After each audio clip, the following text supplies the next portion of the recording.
Okay, welcome people back once again. Hope you're doing well. Apologies for the late start. I'm all over the place. I apologize, guys. Seriously, it's been hectic. Niche, welcome to the live stream. Look, we need a result. Like you said, this is a must-win game. Just give me a thumbs up, Niche, to let me know you can hear me and I'm not on mute or something silly like that. It's Sunday morning, and I apologise because do you know what? I'm not used to these early kickoffs. And I'm not happy. Because he's starting with Zertsky. That's the team news, guys. Everything else stays the same. Mason Mount is starting, which is positive, but the negative we've got Mason Mount. Let me just bring things up. I will bring up actually there's so much to discuss, guys. So much to discuss. Such little time as well. But let me just see if I can bring everything else up. Here we go. Yeah. Just checking everything is working fine. Thank you guys for joining me. Hope you're doing well. Hope you're having a nice weekend so far. And we are now gonna face the truth, the reality, the game that we've all been dreading. I've been dreading it this week. I've been looking forward to this game and thinking, oh my god. Anyway, forget all that. Let's go straight to lineups because we are slightly late. Always late. We're always fashionably late. Anyway, let me just bring up. Here is the team news. Dalot starts as well. I said it to you guys, didn't I? I said he's going to start Dalot. If you watch my live stream on Friday night, I said he's going to go with Dalot. He's going to go back to his trusted soldier. Ruben Amorim is going to go back to Dalot. Dalot is going to be his main man. And then I did question whether... I also said Mason Mount's going to start, didn't I? I said Mason Mount's going to start. I said Dalot's going to start. I wasn't sure about Zertsky. That's the only one who I wasn't really sure about. I was a bit like, Zertsky starting? Maybe not. But he started with Zertsky. Let's see what he can do, man. I mean, I don't want to be, negative before a game. I really don't. So I'm just going to go with the flow. That is the team lineup for Man United. Obviously, let's go through it properly, innit? It's not Onana, is it? It's not Onana. I don't know where this has come from. What am I showing you? What am I showing you? Seriously, guys. Oh my god. Onana in goals as well. I'm all over the place. Let me bring up. Here we go. No, that's not. What is going on here?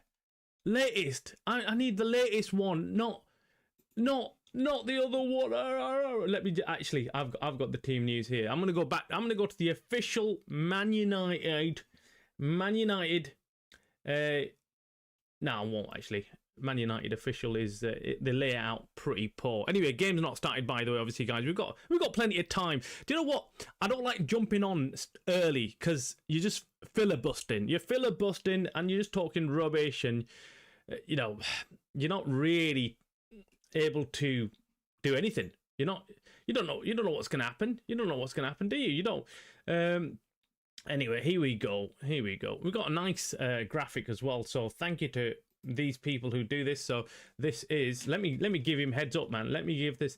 Oh, Stretford Paddock, the boys on Stretford Paddock, thank you very much for giving us a graphic. So Sonny Lemons in goals, Joro, De Ligt and Shaw. That is expected. You weren't going to get anything different. Then we've got Ahmad, Casemiro, Fernandez and Dalot, the one obviously starting over Dogu. We heard Ruben Amorim's comments in his press conference. If you didn't, it was all about how Dogu is not good enough and he hasn't got the composure when he's going forward. The final decision making is not there. And let's be honest, we've said the same thing. I've said it many times. Yeah, Dogu is brilliant defensively, but when he goes forward in that left wing back position, that's what his main job is, going forward, creating chances, overloading the opposition's defense. He doesn't do that. He's not good enough. When he goes forward, he forgets what to do. He stops halfway through, decides, oh, what do I do? Do I go forward? Do I go back? What do I do? Do I cross it in? Do I not? He has no clue. So what happens with Dogu? We've all seen it. But then to replace him with flipping Dalot is a complete and utter joke. It's a complete liability. But anyway, I knew he's going to go back to his trusted foot soldier, and Dalot is that guy. Unfortunately. Unfortunately, he is that guy. Selhurst Park, packed out, guys. And then he's gone with Mount. I'm happy with Mount. I'm really happy, actually. I like Mount. I think he is a like-for-like or a replacement for Kuna. I like that replacement. I like that. Then there's Mbeumo, of course, our top player this season, top goal scorer.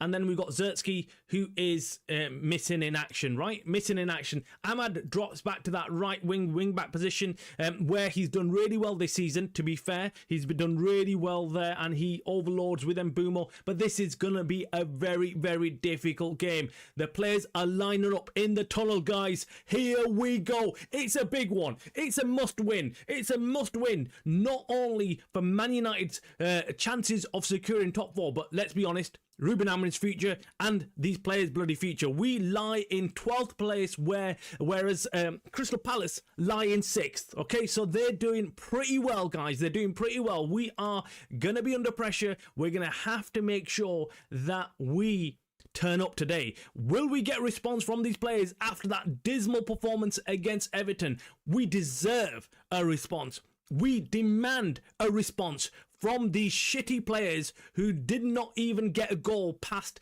a 10-man Everton team who got beat yesterday convincingly by Newcastle with 11 men, by the way. Okay, Jim, welcome to the show. Hope you're doing well. Hope you're having a lovely weekend. Hope you've enjoyed the football so far.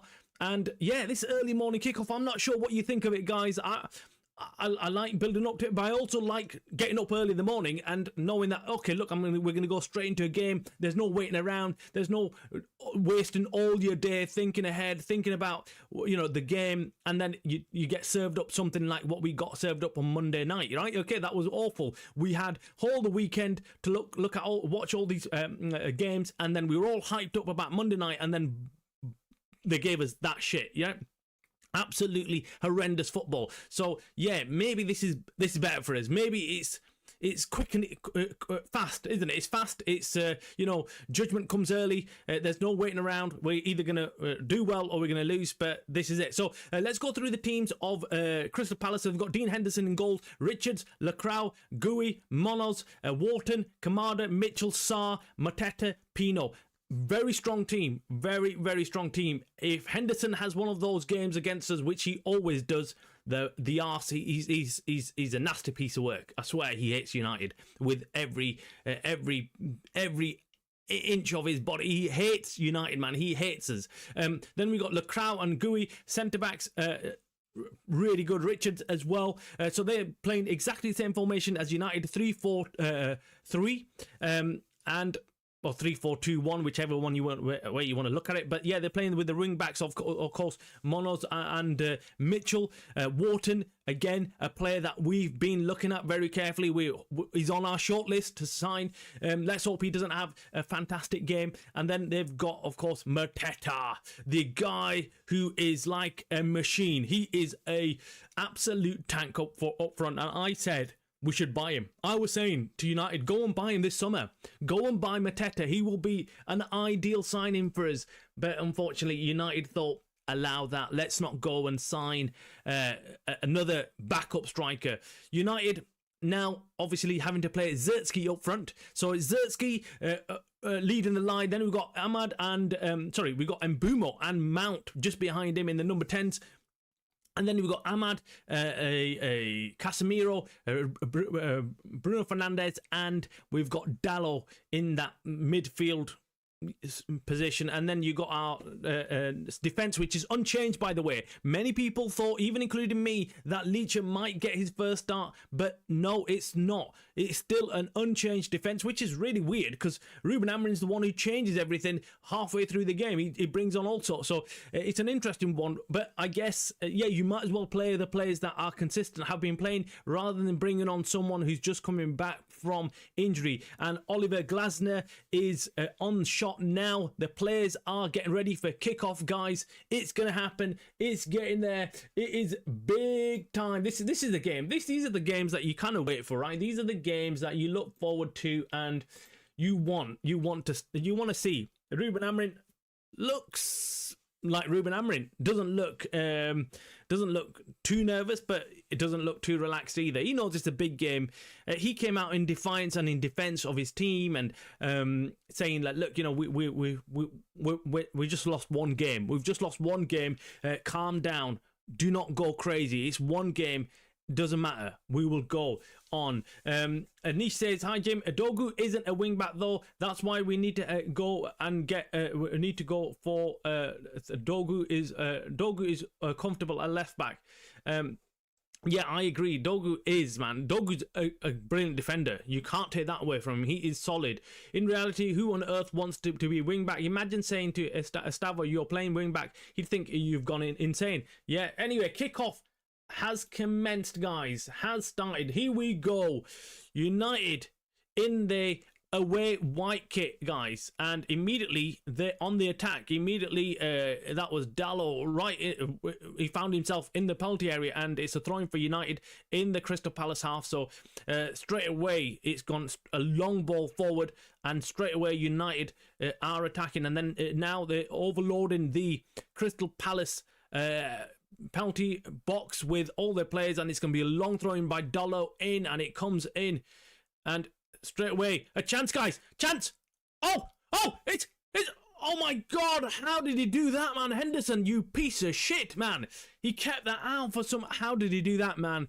I thought Casemiro was just gonna touch it in because the ball fell to him and it got out of Henderson, lost control of the ball, fell to Casemiro, which he tried to knock it in, but it didn't go in.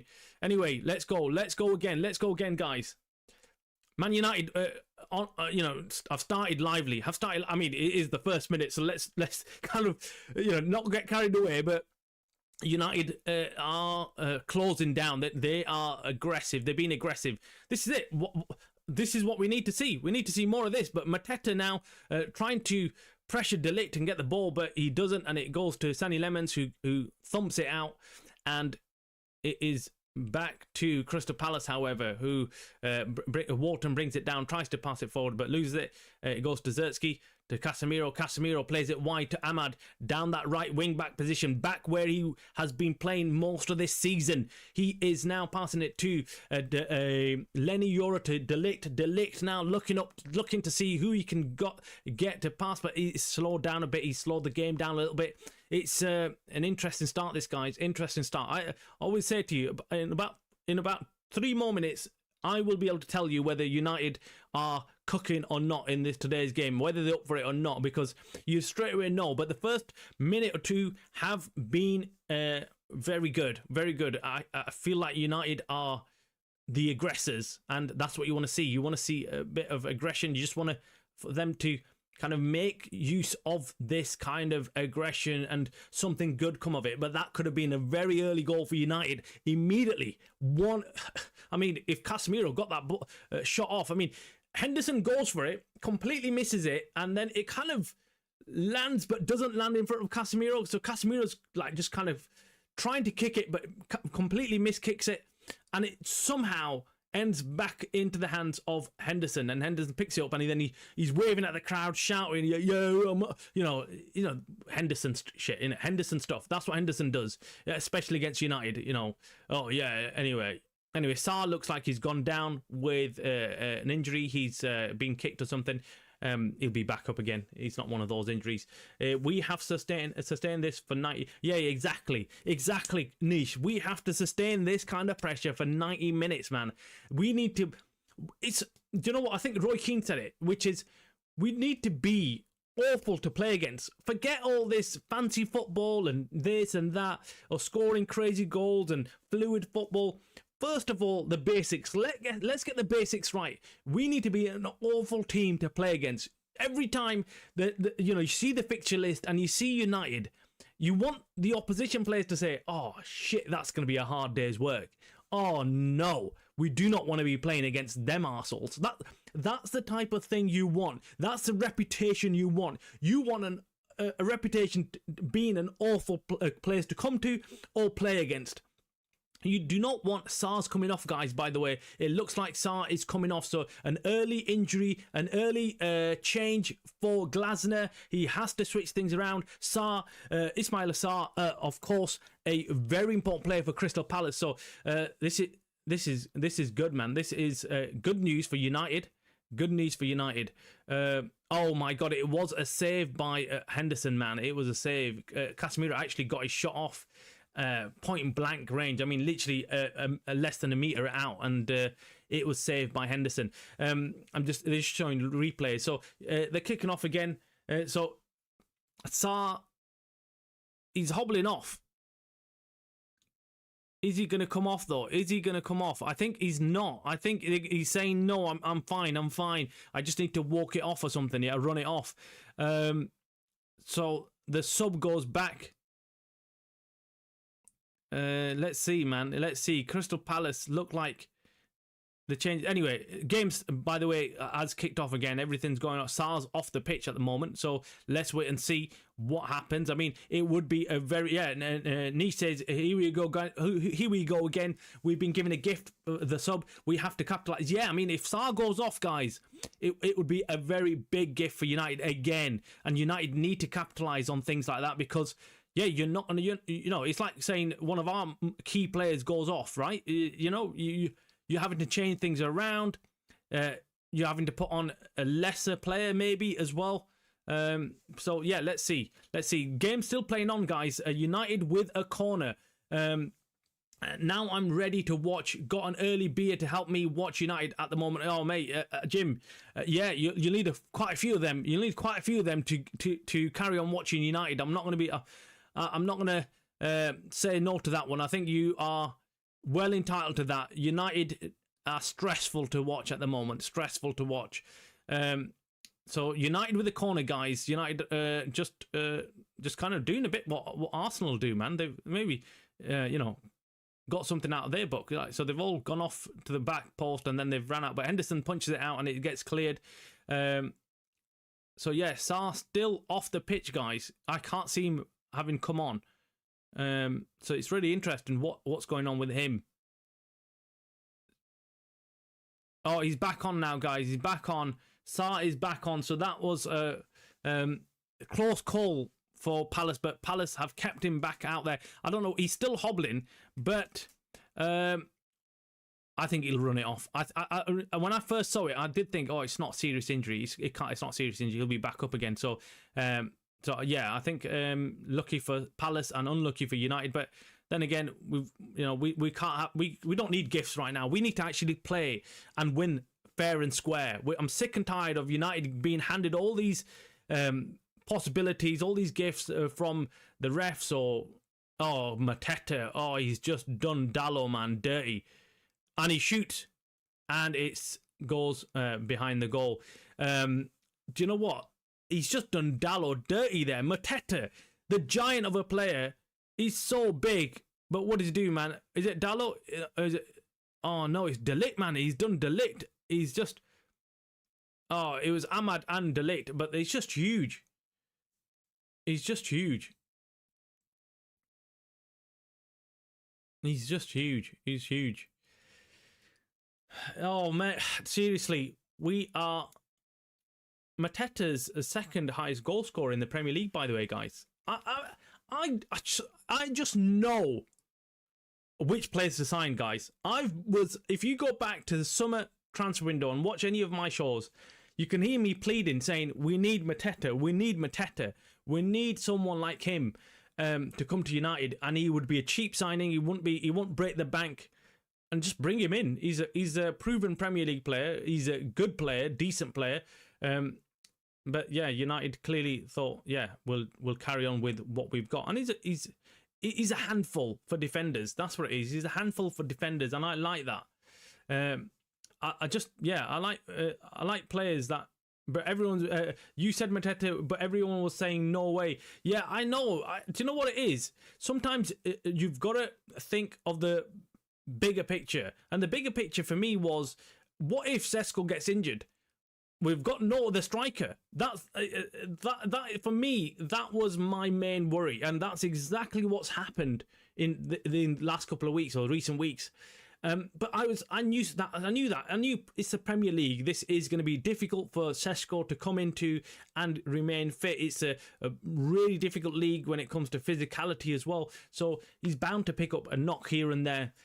And well, yeah, I knew. Look, let's just bring in a backup striker, just a backup striker, or someone who can play or take the pressure off Sesko. We needed which top team does not have two strikers? That's why I'm saying.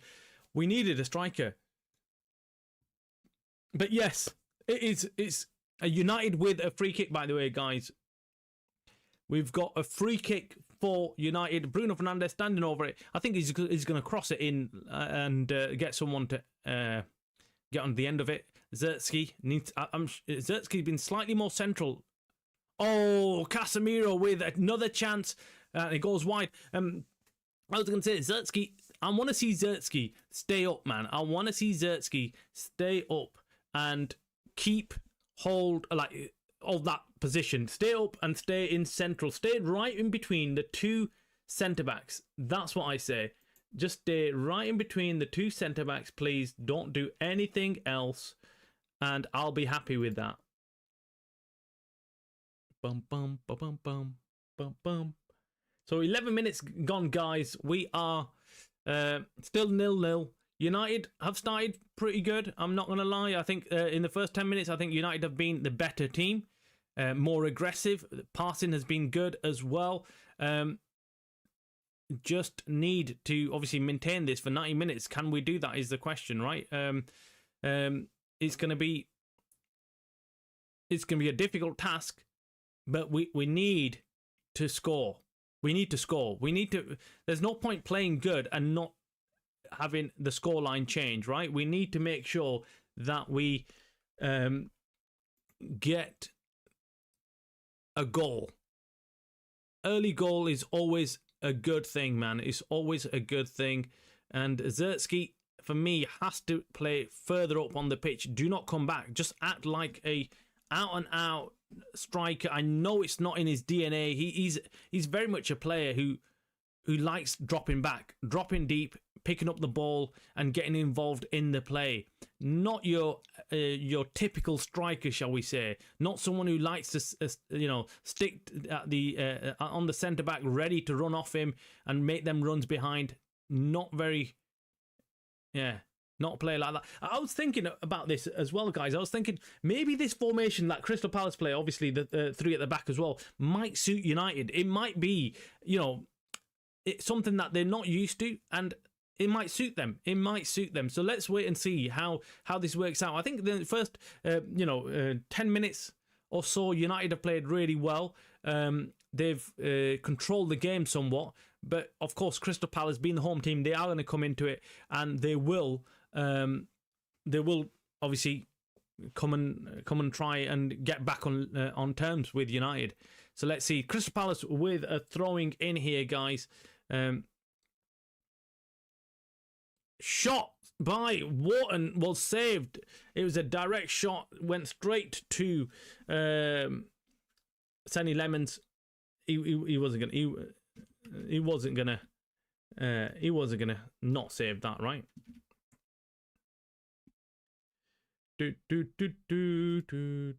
No, that's not it.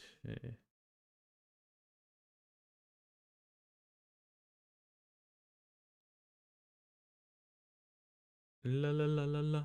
Okay, Crystal Palace, man. Now slowly getting into the game. We've got about 12 minutes that we've played, guys. 15, minutes that we've played. Still 0-0. United doing pretty well, I'd say. Doing pretty well. I'm just checking on the stats here. United, I think, have started well. From what we saw Monday night, they've started better. They've started better, guys. They've started better. Let's remain positive. Zertsky going up for a header, man. Brings it down, but it goes straight to Wharton. I want Zertsky to score today, says Niche. Yeah, I'm hoping Niche he does score. He needs to get on the score sheet, because otherwise, you know, his confidence is going to be rock bottom. And let's be honest, if Sesko's fit next game, he's, you know, that's it. That's the end of Zertsky's career at United. You know, that's it. This is his last chance of you know, coming good for United. If he doesn't, well, that's it. It's all over. This is why Mateta would have been great for us. Yeah, Niche. Yeah. Oh, Mateta. Talking about Mateta, he just missed it. He missed a chance there, guys. He off target as well. Palace getting more of the ball. We need to keep the ball better. Yeah. That was a massive chance. If he got that on target, my God, man, he messed that up. It was Leny Yoro who was just making life difficult for him. But he is a giant compared to Leny Yoro. He was just using one hand to keep him away, and that's it. It's just, yeah, that was madness. And now Crystal Palace look like they're creeping back into this game. So we had the first 10 minutes where United looked like, whoa, okay, they started really well. But now it looks like Crystal Palace have got kind of, they've picked up United, they know what they're doing, and then now Crystal Palace are the ones who look like who've got a lot of the ball, and they're making things happen. They're making things happen. And Mark Gui, of course, is subject to a lot of rumours, by the way, guys, up from Real Madrid to Liverpool to even Man United possibly signing him. So, yeah, let's see what happens with him. I mean, and let's see what his performance is like today. But I want him to have an awful one today. Dalot with a long throw in. It comes into the area, but Crystal Palace clear that comfortably, and they are, well, United get the ball back. We give it away immediately. Yeah, we keep giving it away. This has been one of our problems this season. I feel like United just are not good at holding on to the ball. They just keep losing it. They keep losing it really easily. They keep losing it, and yeah, it makes life difficult when you can't hold the ball, when you can't keep the ball. Come on, let's be honest. It's not easy if you're chasing after the ball. Zertsky now trying to bring the ball down, isn't really successful in doing so. And then, yeah, I feel like, do you know what the problem with me is with our forward line right now? Apart from Mbeumo, who, when he gets the ball, he's exciting. You know that he can do something. I look at Zertsky and I think, well, he can't. When he gets the ball, you know what he's going to do. You know what he's going to do. He's going to bring the ball down and try and pass it or lay it off. That's all he's going to do. He's not one of those players that's going to get the ball and turn around and start running at defenders or do something crazy like that. No, that's what. And Boomer has got a yellow card, by the way, guys. He got a yellow card.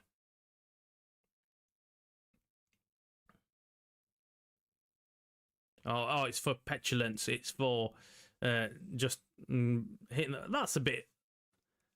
I think that's a bit harsh. That's a bit harsh.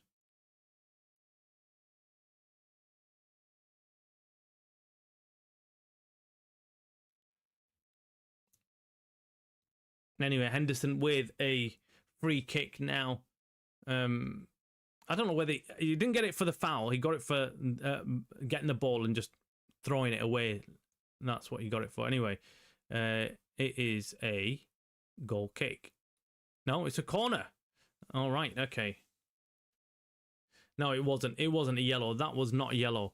I mean, I think it's just the ref just having a funny turn there. I mean, Mbeumo's not the typical, player who you look at and think he's just gives crap to the refs or something like that. No, I thought that was really harsh for him. Mbeumo's a nice, respectable player. Zertsky need a bit help. Ref's a joke. Yeah, Zertsky does get a lot of defenders just climbing all over him. Definitely, I think Zertsky needs to go down more. Yeah, if someone touches him, he needs to go down more. Casemiro in the middle of the park, man. What? Oh, come on. Ahmad got blasted there by Kamada, man. He just and now United in trouble, guys. Ismail Sarr. I was gonna say, yeah, United. Yeah, just there, Ahmad, man. Ahmad got taken off the ball like he was a little kid. That was awful. Zertsky needs a little bit of help. Amrin's going to hook Mbumo now due to the card. No, I can't see that happening. I can't. I think Mbumo's like one of those who you very rarely see get a card, you see. So I don't think so. I think the reason why he does it with Casemiro is Casemiro is a bloody live wire. And you know he's not going to care whether he... In fact, you know actually he's going to go in even harder after getting a yellow card. So you know him getting a red or 2 yellows is very likely. So yeah, Crystal Palace, you know, now really kind of getting into this game, guys. Getting into this game, they are doing a lot more pressuring, whereas they sat off United in the first 10 minutes or so. But now in the last, I'd say 10 minutes, you know, they're the ones of 15 minutes. I think Crystal Palace have been the team that are working United hard now. Neville, welcome to the show, mate. Welcome to the watch along. Hope you're enjoying your weekend. Let's hope we have a good game today, man. We are all nervous, but it's been a mixed half so far. I think United have started well. They've petered out a little bit. Or Crystal Palace have just got back into it again, or they worked out United and now they've gone out, and it's the 3-back, isn't it? The battle of the 3-back. That's what it is. I mean, we've got Glasner who's playing 3 at the back, and so is Amrin. But the difference is, I was watching an interview with Glasner with Sky Sports, and how he was explaining his 3 at the back, and it was like, well, look, it's not the system. It's not the system. He goes, it doesn't make a difference about the system.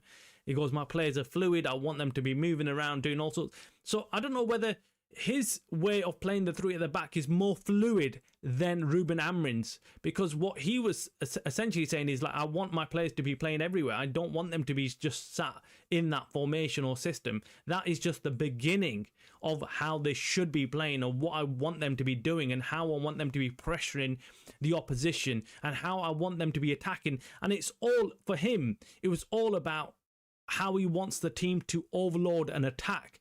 So the 3 at the back for him was just a system by where he can make sure they can overload the opposition's defence. That's why Palace are doing well, I feel. Whereas I don't see that with United. I don't see us overloading the opposition's defence. I very rarely see that. But anyway, Mbumo oh no, he should have passed it better there, man. Better there.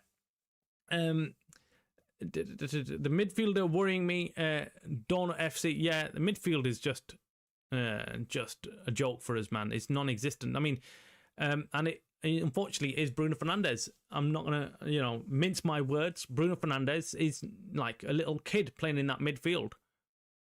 Doesn't suit him. It does not suit him.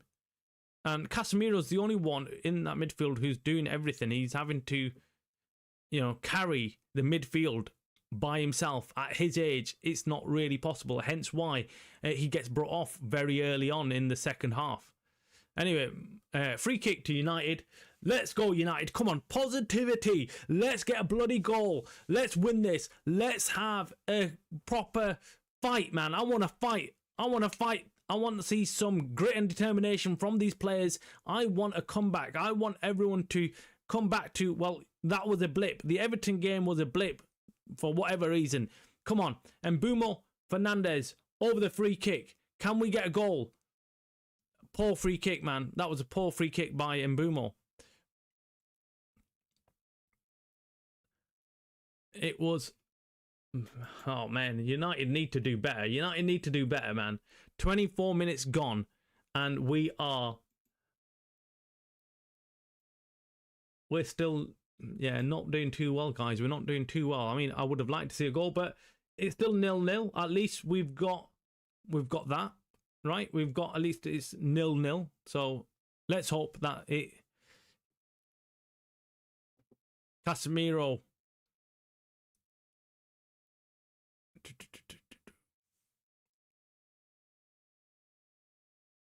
Palace now really getting into it, man. Really getting into it. I mean, that chance by Kameda, by the way. I mean, it wasn't like gonna go in, right? Okay, it was a very easy chance by. It was an easy save by Sonny Lemons, but if it was anyone else on that ball shooting like that, we could have been in a lot of trouble. We need to get the Palace box more. We need to get into the Palace box more, like they are to us. Yeah, exactly, man. We need to be in their penalty area, making things happen in and around it. I just feel like we're not even getting anywhere near it right now. I feel like we're kind of like making it halfway down the pitch, and as soon as the ball goes to Zertsky, their defense cleans it up, and that's it. Their defense brings it back, and it's all well and good. That's the problem we've got with this current setup right now. Currently, I mean, we are going in there a lot more aggressive, but we just need to make sure we make something of these balls forward. Anyway, let's see what happens here.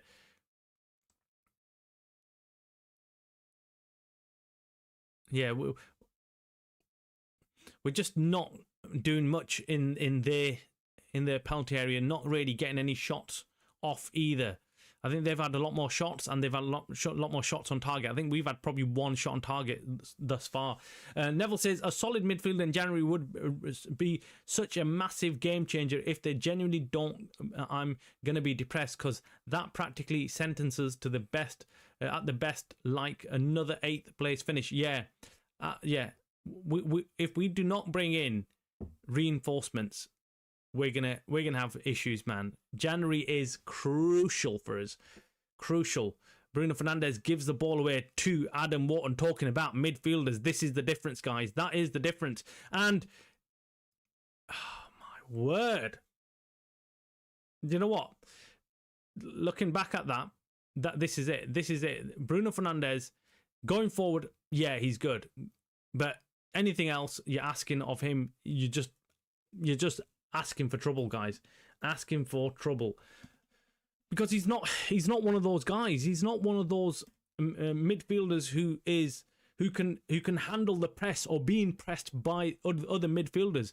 He loses the ball quite often, and you can't really do that in the middle of the pitch. If you're playing football and you lose the ball in the middle of the pitch, you are asking for constant trouble. But anyway, let's see, man. Let's see. It's still 0-0. I'm still holding out for United to just do something.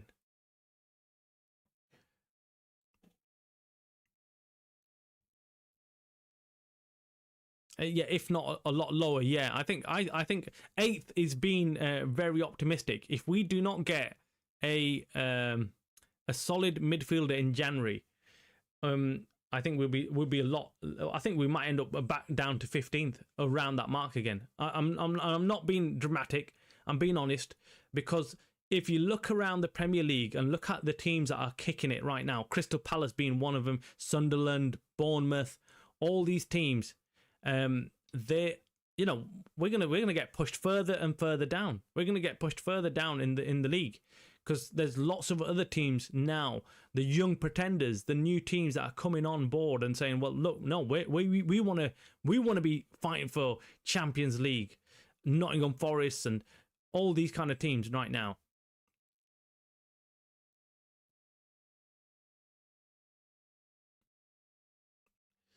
Bruno is ghosting at the moment. Yeah, I mean, how many times, Jim, do we say this in the game, right? Okay, it must be just us who look at Bruno and are highly critical of him. I feel like I'm not highly. I give him a wide berth. I'm like, okay, Bruno Fernandes, let's not concentrate on him today. Let him do his thing. But unfortunately, every game I watch, I get more and more frustrated with him, because I feel like he doesn't offer us anything in the midfield. And why does Ruben Amorim insist on playing him there? I have no idea, because I look at him and I think he can't pass the ball, because he wants to play that long pass forward and assist. He wants to get assists. The guy wants assists, and he's trying to make them passes from within his own area. within his own half. Sorry, yeah. And of course, them passes are not going to come off. And when it comes to defensively or trying to hold the ball and do something, he gets tackled very easily because he's tiny. He's tiny compared to the other giant midfielders in there who are a lot stronger, and they can cause him they can just shove him off the ball without any problems.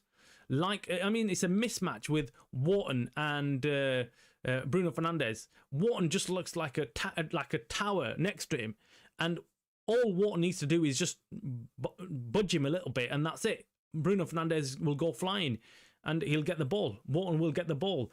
Mount is more press resistant than Bruno. Let's swap them around. Yeah, Mount is. Do you know what? I'm liking Mount. Every time I'm watching him play, the more and more I've seen him this season, the more I'm thinking, yeah, I can see now why so many managers have liked Mason Mount, right? They've liked him because he is really good on the press. He's really press proven, just knows exactly how to hold the ball and play well with it. He's brilliant. And he's really good at pressing himself. So he does the dirty work. He does the dirty work that you don't see many other Man United players wanting to do. So yeah, guys, we've gone, what is it, 31 minutes into the game, and it's still 0-0. United playing, look, away from home. Yeah, I'm not happy, but I'm not disappointed either. I'm happy that it's still 0-0. I'll be honest with you. I'm more than happy right now with that.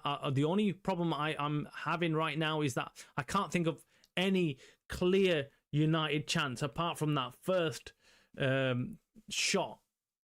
And I think shots on target. Yeah, United have had one shot on target, and Palace have had two. But I think the Palace's two shots on target were very good chances, whereas United, yeah, I'd say the first one with Casemiro, it could have been a very early goal, and yeah, that would have been very good for United, but unfortunately Henderson got his hand to it. So the game's slowed down quite a bit now, hasn't it, guys? It's slowed down a little bit.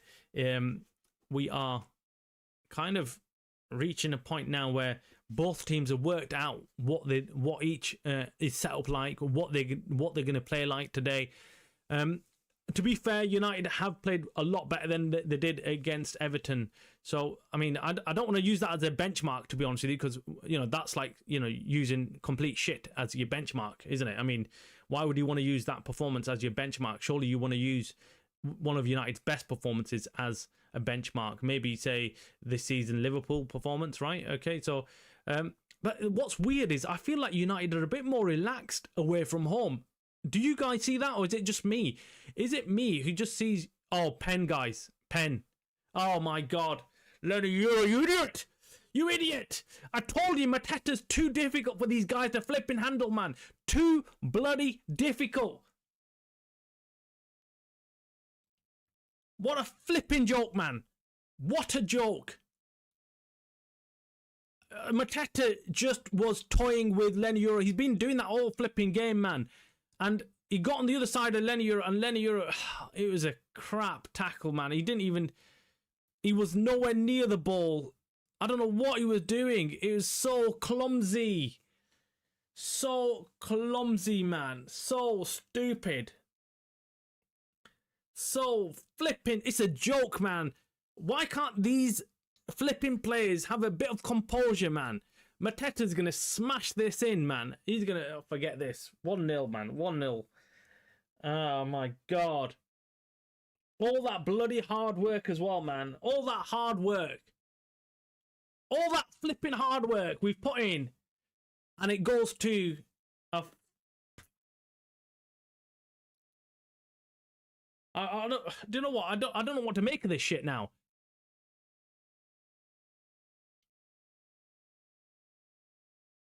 Better change the score, man. You know what I mean? It's just...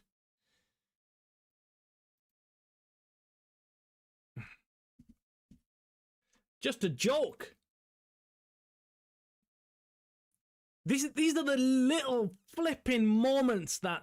I always say to you, football is a game of them fine lines, man. Fine lines between success and failure. And unfortunately, we've got loads of those fine lines falling the other way. Our players haven't got the composure. And this guy is coming back to haunt me, man. Mateta is coming back to haunt me. Just, it was a nice penalty, man. Senny Lemons wasn't anywhere near it, and he wasn't getting to get anywhere near it. He was just nice, composed finish. And yeah, 1-0 to bloody Crystal Palace, guys. And their fans were expectant of this. They look calm. They're not overly celebrating. They're not going crazy. They're just like, yeah, this is it. Yeah, it is. Double touch pen, guys. Are they checking it? No, it was. It is. It's a double touch. That double touch pen. What happens? I can't remember what happens, man. He kicks. I think. Does he retake it or not? What happens, man? When you double touch it? What happens when you double touch pen? I don't. Do you know what? My head's gone right now. Euro's out of his depth. While we're having a captain with no discipline, how can the rest of the team have it? Yeah, exactly. And then we've got Mateta has Euro physically and psychologically in his pocket. It's like a man versus yeah, absolutely niche. We've got it's a mismatch. It's a mismatch.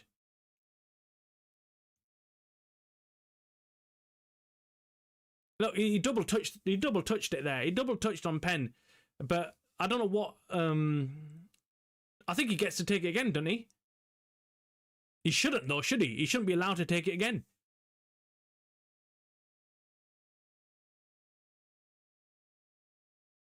There's one angle that shows this one here. I'm looking at it, and yeah, he kicks with his right foot. It kind of collides with his left foot and goes in, and he's gonna have to take it again. That's a joke, man. That's a joke. He shouldn't have. You know what? Oh, forget this, man. And he scores again. Just a joke, man. This game's turned into an absolute joke. Absolute joke. You know what I mean? It's just, yeah.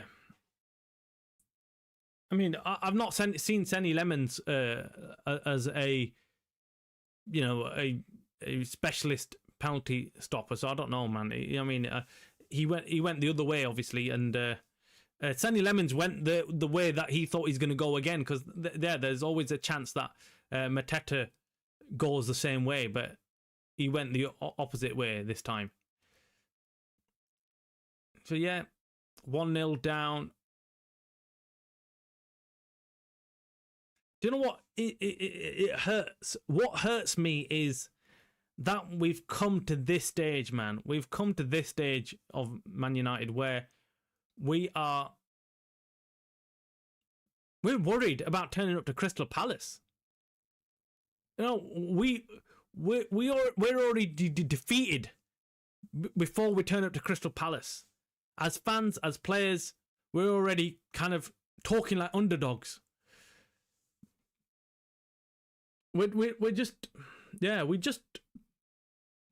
are the ones who are turning up and are like, shit, we'll be lucky to get a result here. And Mateta is screwing us, man. He's screwing us. He is flipping, toying with the defence. De Ligt, Euro and Shaw can't handle this flipping tank who's attacking for Crystal Palace. What is it? We're crap, Niche says. Yeah, everything is going to go Mateta now. The Cams don't even need to bother scoring for them. Yeah, they don't. Sarr's coming off, by the way, guys. I think this is really clever management by Glasner. This is why he's many fans are calling out for Glasner to be the next United manager. And to be honest with you, having heard him and, you know, the way he comes across, he's very level-headed. I know I think he's Austrian, and he reminds me a lot of Rangnick. The way he talks, the way he's just humble, but then just comes across very calm, very collected, and just doesn't talk any shit. He doesn't come out with anything that you think he's lying or misleading anybody. He's just very much like, yeah, this is it. This is what needs to be done. This is how I play my football. This is how I expect my players to play. And that's it. No nonsense type of guy. And yeah, he's took off Ismail Sarr, and at the perfect time. So he could have taken him off immediately and unsettled the team, but he left him out there, and then brought him in when he knew, all right, okay, this is probably the right time now to take him off. We've got that goal lead. Let's not risk him, and let's shut up shop. That's what he's going. That's what he's doing. And shit, man, Crystal Palace are all over us, guys. All over us right now.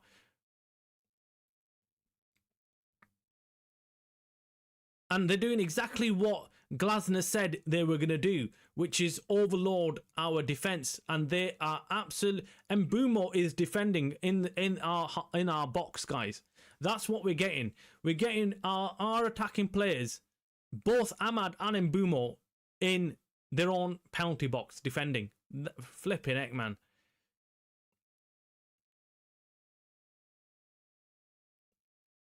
Mbeumo now going out. I'd rather Glasner than Amrin. Yeah, man. I was looking at it. I was watching very carefully, listening to every word he's talking about, what he's saying, his demeanor, the way he expects his players to play, and he's one of those guys who looks like he's not much of an overcoacher. He doesn't really care what positions they're playing and when and how and stuff. But what he is doing is he's just wanting his players to play with freedom, but attack as soon as it.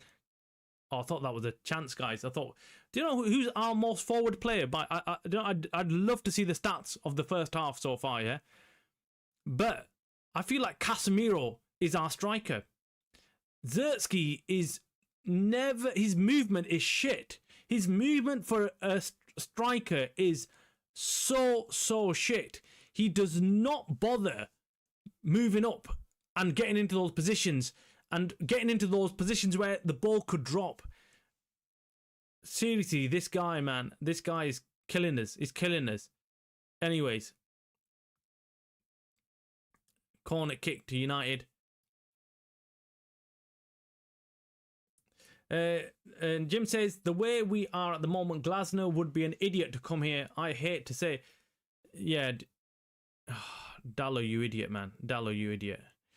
Yeah, do you know what? Yeah, I was saying this in our show the other day, last night or the night before, when I was breaking the news on the possibility of Semenyo coming to United, and the talks that potentially have happened with Semenyo's representatives, and how United might have tabled an offer to Semenyo to join United.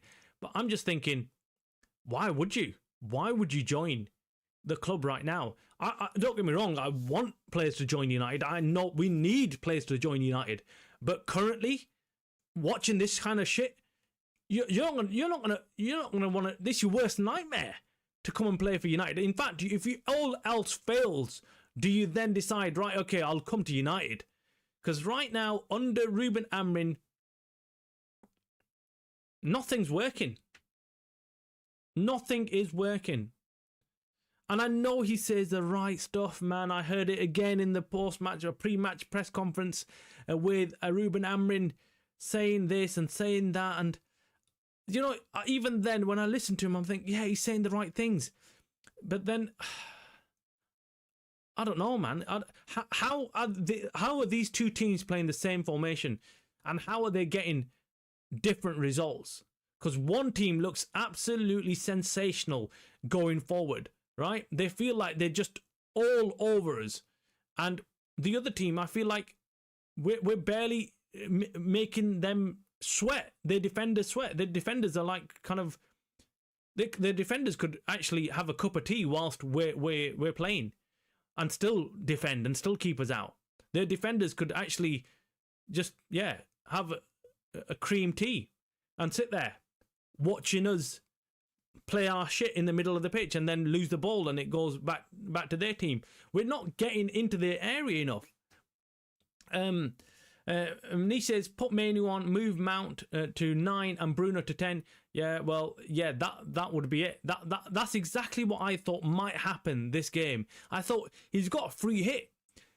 Ruben Amorim's got a free hit. No one's expecting him to do anything right now. Everyone knows that, okay, look, Crystal Palace are a team in form. We had a free hit, and he could have played a different system, different team, different players, but yeah.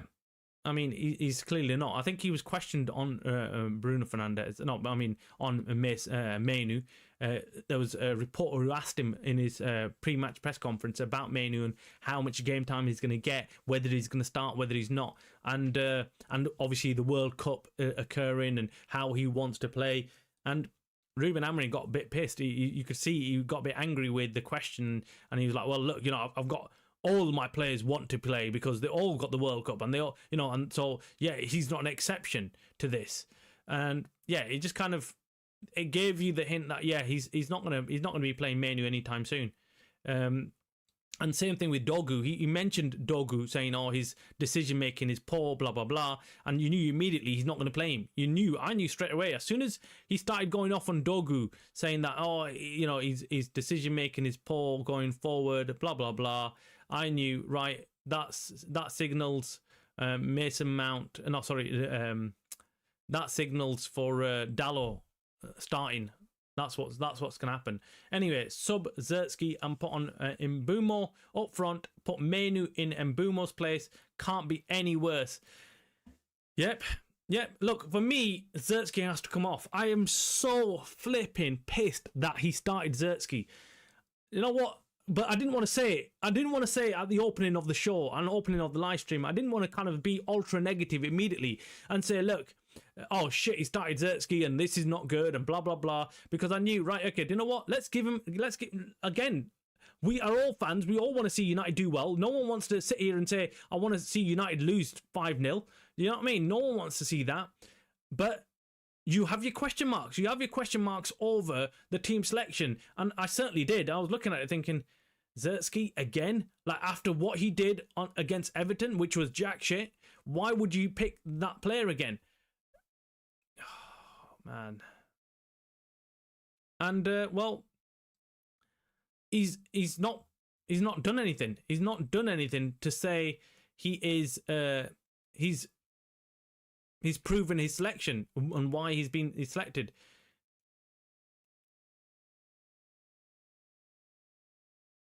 Here we go.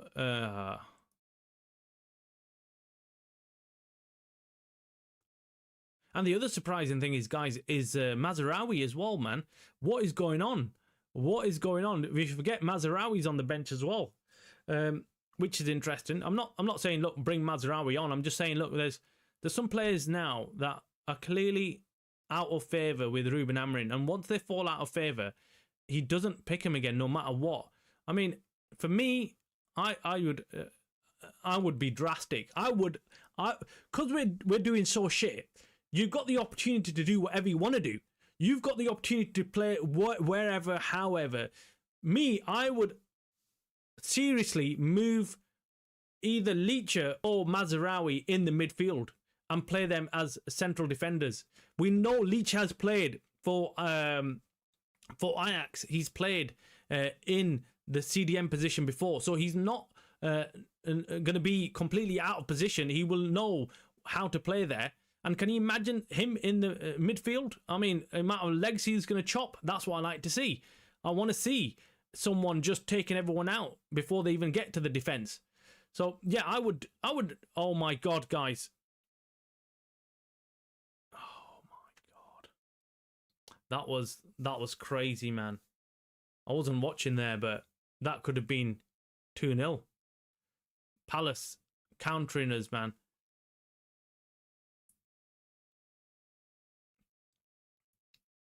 Look, it's end-to-end game. I'm not going to lie to you. Palace are not sitting back off United. But United are just not really getting anything on target.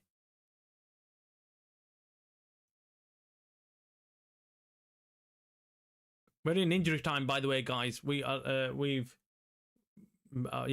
Apologies for that. I've completely, game finished now.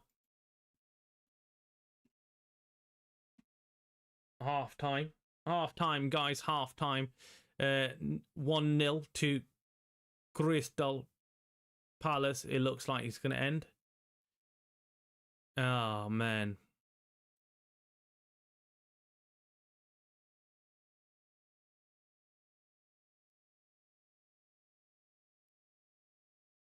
been disappointing.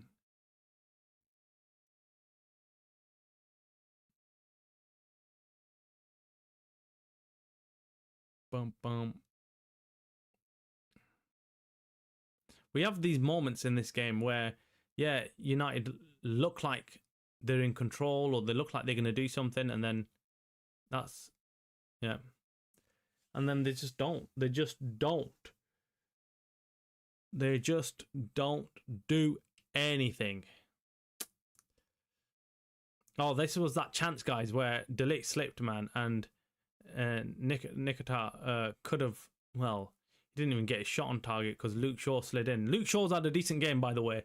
He's had a decent first half. I think he made one other tackle where he slid in, and I love that. Just a bit of, yeah, just pure aggression. I like that. And then he's come in and slid in there as well. And he did a really good job. 4 mil to sack Amrin, cheap as chips. Yeah, look, do you know what? Will the board do it though? That's the question. Will the board do it? And my question is, they're gonna come to crossroads. Do they back him and give him the players he wants in the January window, or do they say no and sack him? That's the big question. Do you know what I mean? Do they sack him? Do they back him? Sack, back. Which one?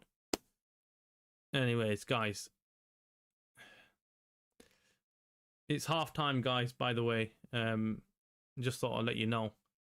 I mean, I don't know. Do you know what? I'm lost for words.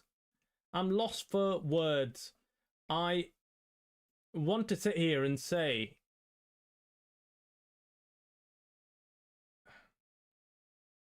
oh yeah, look, do you know what? We played good, and we're looking much better than Everton on Monday night. But man, it's so disappointing. It's so gutting. It's so gutting to watch United play like this, because you know you're watching shit. You know you're watching shit. Glasner is smashing us with what most would say an inferior players. Abso-flipping-lutely, man. He's smashing us with shit players. That would be United's B team. Okay, with an exception of maybe 1 or 2 players, right? Okay, we're talking about how Mateta, if we signed him, would have been our backup striker. Well, that's how it. When I was mentioning Mateta, I was talking about him being a backup for us. Just a joke, man. Just a joke. Anyway, I mean, let me put on my lucky top. Might make a difference. Might make a difference, guys. I mean, I'm not superstitious, but I need to do something. Something has to change. Something has to change, guys. Something has to change. I mean, what? Let's go, man. Let's go. This is, extreme measures. Extreme measures. Something has to come out of this. Lucky top comes on. Let's see if this can work. I wasn't going to wear it. I was like, look, let's just first see if they can do it without my lucky top. But they can't, man. They can't. And I'm sick of watching this shit. I'm sick and tired of being a United fan who's having to suffer this much when we were told things were going to change. We were told Ineos had brought in the right people. We were told that the players were going to work hard. We were told that the storm had gone. We were told that the sun was rising. A new dawn was rising. We were going to get different football. We were going to get exciting, fast, high-scoring football. What we've got instead is shit football that we've probably not seen ever at United right now, because we're not even playing like a half-decent team. We're playing like a relegation team that's turning up to play teams like this, and we're just getting completely torn apart. torn apart. This isn't Man United. No, it's flipping not, man. It's serious, isn't, is it, Niche? We can't carry on like this. Surely it's getting unattainable. I completely agree, Jim. That's Jim saying that. Yeah, I think, look, Ruben Amorim's position, for me, is untenable, but you've got to have managers who've got some self-respect. Managers who should turn around and say, like, look, do you know what? I don't think I'm simply good enough, and I'm gonna save the club a job. I'm gonna save the club's face, and I'm gonna resign rather than, you know, let the club go through this turmoil and let the club go through this difficulty. For me, that would be the way things should go. The managers themselves should have that about them, where they can say, well, look, you know what, I'm gonna walk, and that's because I feel like this club doesn't deserve this kind of football. Yeah, but will he do that? I don't think so. But I think what should happen is someone from United should sit him down and say, we're not going to sack you, we're going to back you, but we'd allow you, we'd accept your resignation if you were to give it. If you were to hand in your resignation, we would take it. Nish says, where are our goals coming from? Zerski's done. Get him off. We've got zero firepower in the 9. Sesko wasn't on form. Now is he injured and won't be back until January? Yeah, look, I agree with you. I think the Sesko's been a cover-up. United have covered up Sesko's injury. The same thing what they've done with Kuna. So I know that they know that the backlash from the media, from the fans and everybody will be huge if they come out and say Sesko's out for a couple of months, Kuna's out for at least 3-4 games, whatever. I think they know that would go down really bad. So what they do instead is they just simply say, well, yeah, it's not as bad as you think. It's not as bad as you think, and it's okay. It's okay. And that's the way they've done it this year. I've seen it. I've seen how they've managed the injury news, and they keep saying, well, yeah, we're monitoring it, and it looks like it's not that bad. We got that from Sesko. We got the news. Oh, Sesko will be, first of all, immediately when they released the news, it was Sesko will be back at the start of the after the international break. He'll be back. And now he's nowhere near. And nowhere near to start. He's not in the squad. He's not even trained. So immediately you know, okay, there's something more serious. It wasn't a minor injury like they told us. And same thing with Kuna. They said, oh, Kuna's just got a knock and he'll be fine. It's just a precautionary thing that we've taken him off today. He's not. And then I was like, okay, but now he's gone missing. He's gone bloody missing. So I think they deliberately do this at United. I think they're deliberately giving us fake news. And Ruben Amorim, whatever you think of him, whether you like him or not, you've got to accept the guy is a serial liar. He is a compulsive liar.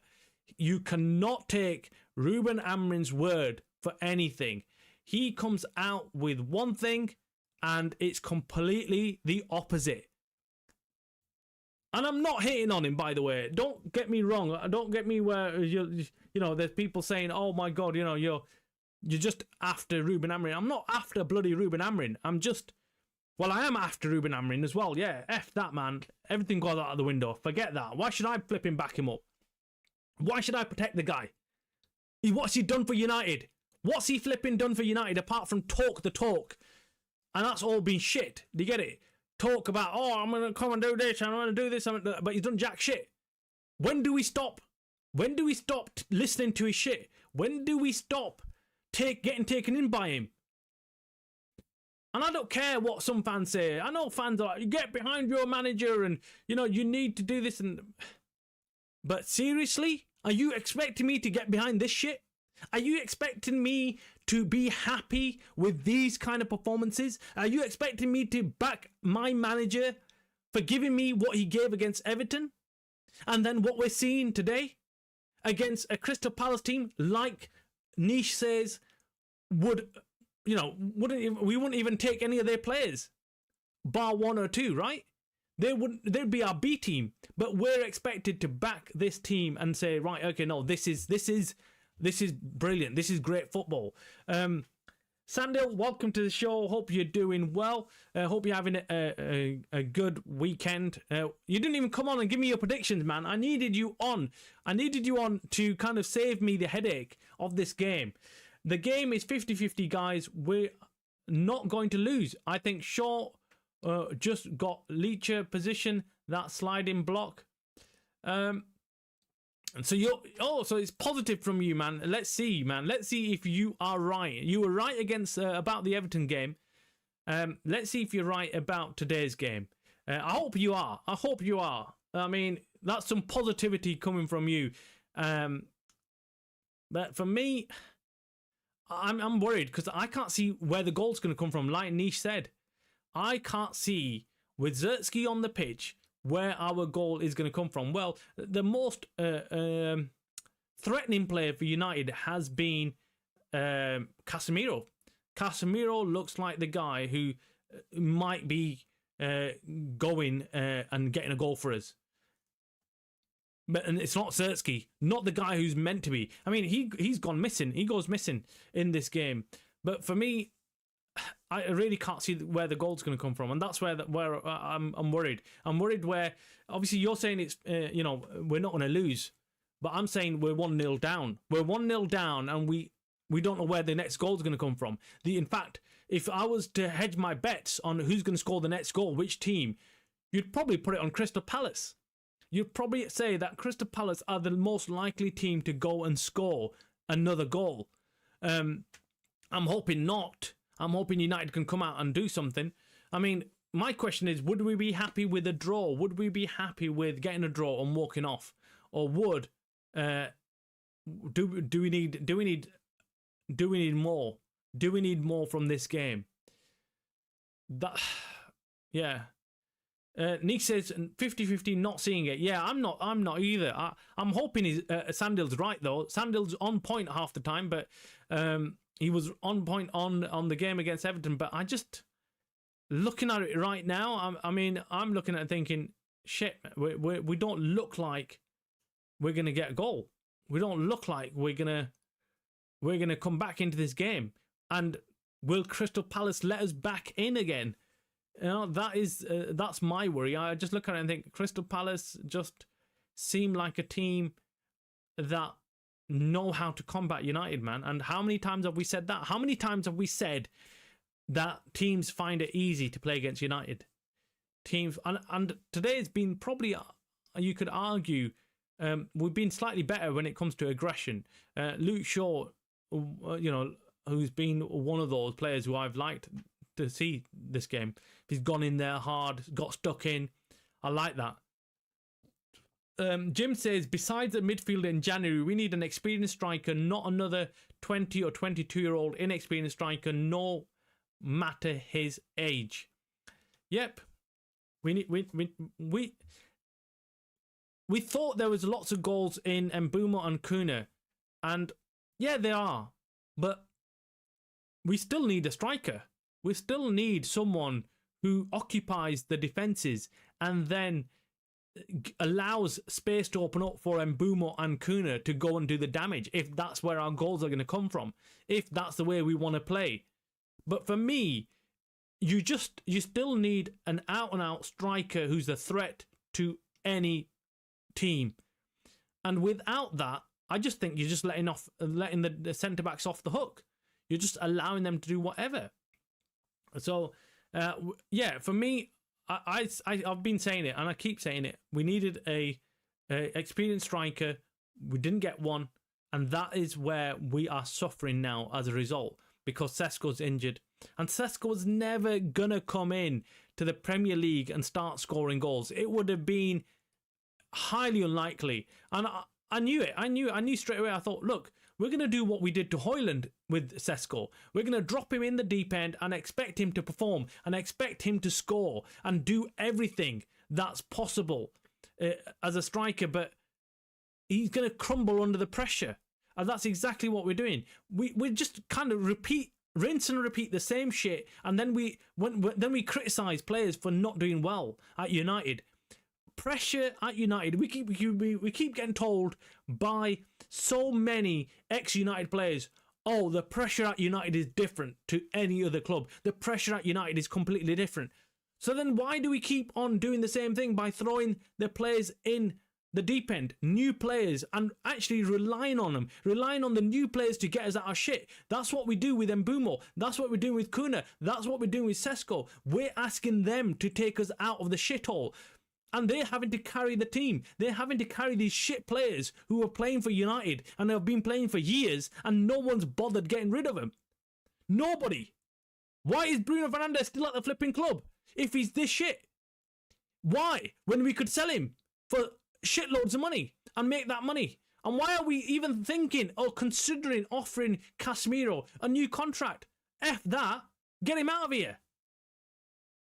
Dave, how you doing, my friend? Hope you're doing well. Thank you for joining us for the watch along.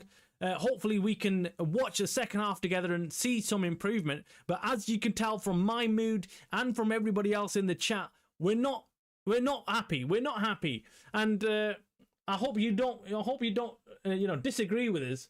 Anyway, second half is ready to kick off, guys. Crystal Palace with the ball. United look like they're unchanged. Dalot still in the left wing back position. Zertsky, the star man, is still playing. This is where I never get Ruben Amorim, man. Why does he do this? Why does he stick with the team which is playing shit? Why? Why does he insist on doing that, man? Just change up. Change up. We've seen it in the first half. The guy's flipping lost. He is flipping nowhere to be seen. But yet you're like, oh, but you know what? You know what's gonna happen, don't you? Ruben Amorim's right now on his flipping knees. Right now, you know his classic pause, where he's down, crouching down, watching United play, and you're thinking, you're an idiot. You're a flipping idiot. You know, it's like you're digging the hole deeper for yourself, and then I don't know what he thinks. I don't know why he thinks that playing Zertsky, giving him another 10 minutes in the second half, is going to make any difference. You're just wasting bloody time. Wasting time. Just make the flipping change. Zertsky giving the ball away immediately as well. Anyway, guys. Dave, hi Dave. Respect your loyalty with the shit we are playing. Respect. Where is it, Dave? What did he say? Dave says, I'm at the game today. I really don't see where goals are coming from. Players are on their way out. See you guys at full time. Dave, seriously, man. Hats off to you. Hats off to you, man. The effort that you put in for having to attend these games, and seriously, you are what keeps this club floating, man. Keeps us going. Because if it wasn't for fans like you who making the trip out there, I mean, one of my friends has gone down and he was complaining about like having to get up early in the morning, and he was like, look, shit, you know what? The early kickoff is killing me because I'm having to get up early hours of the morning, travel down, and he kind of gave me his itinerary, and he's like, oh, it's a mission to get to Selhurst as well, and blah, blah, blah, and it's not easy, and it's going to be gridlock, and I was like, damn, man, the itinerary itself just put me off. And he did invite me. He said, look, do you want to come along? And this was about a month ago when he was talking to me about it. It's like, oh, do you want? And I was like, nah, I can't be doing that. I'm going to be doing the watch alongs and stuff. Yeah. And he was like, all right, okay, suit yourself. And in fact, I bailed on him twice now. He's offered me another game as well, like to go and stuff, but I've said no. So you must be thinking this guy's just a lazy shit, which partly I am, I must admit. The cold puts me off. But Dave, seriously, 100% respect to you, man. 100% respect. And thanks for keeping us updated and stuff as well. Appreciate that. Live from Selhurst Park, guys. Our correspondent Dave Matthew. That's what he's gonna be, our new correspondent, live correspondent from wherever we're playing away. Nish says Baleba will come to us. Can't see anyone else seriously wanting to join us. I don't get either. Casemiro will be knackered in 20 minutes. Yeah, he will be. You know what? He's been working his socks off. He's been working his socks off in that midfield, trying to cope with the likes of Wharton and Kamada. They've overrun us in every department, in defence, in attack, in midfield. They've been first to everything, and that's nothing to do with talent, is it? That's nothing to do with having decent players. That is just simply down to the way the manager expects these players to play. Anyways, Kamada on the ball, passes it to don't know who, and United just can't keep the ball. You know, like they get about, I'd say, on average 3 passes together and they lose the ball. You keep watching them. I'm watching United and I'm thinking, right, okay, hold the ball, make them run, make them work. They get, I'd say, tops 4 passes, 5 maybe, if they're lucky, and then they lose the ball. So let's start counting now. So, okay, so it goes back to De Ligt. He's on the ball. Let's see who he passed it to, then count the passing. So De Ligt looking up, seeing who he can pass it to. And Mbeumo asks for it, so that's 1 pass. Then he passes it to Casemiro, 2 pass. Then it's Mbeumo who's running with it now. And then it goes to 3 pass to Ahmad. Ahmad just kicks it out. There you go. So 3 passes there. 3 passes and we lose the ball. This is it. This is what we're doing. No composure. What was Ahmad doing from there? Why would... I think he tried to cross it. I think he tried to curl it in, but he completely miskicked it and just went out for a goal kick. So yeah. Brilliant stuff. Have I seen any signs so far of United improving? Not really. Not really.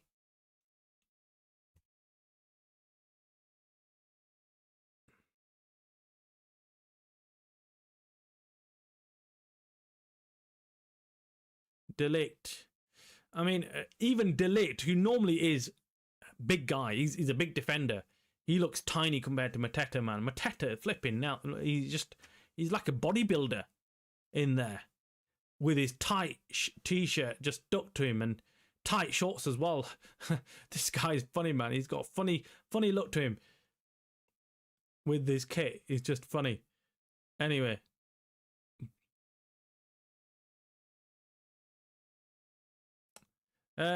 What was that from Ahmad? Exactly, man. What was that?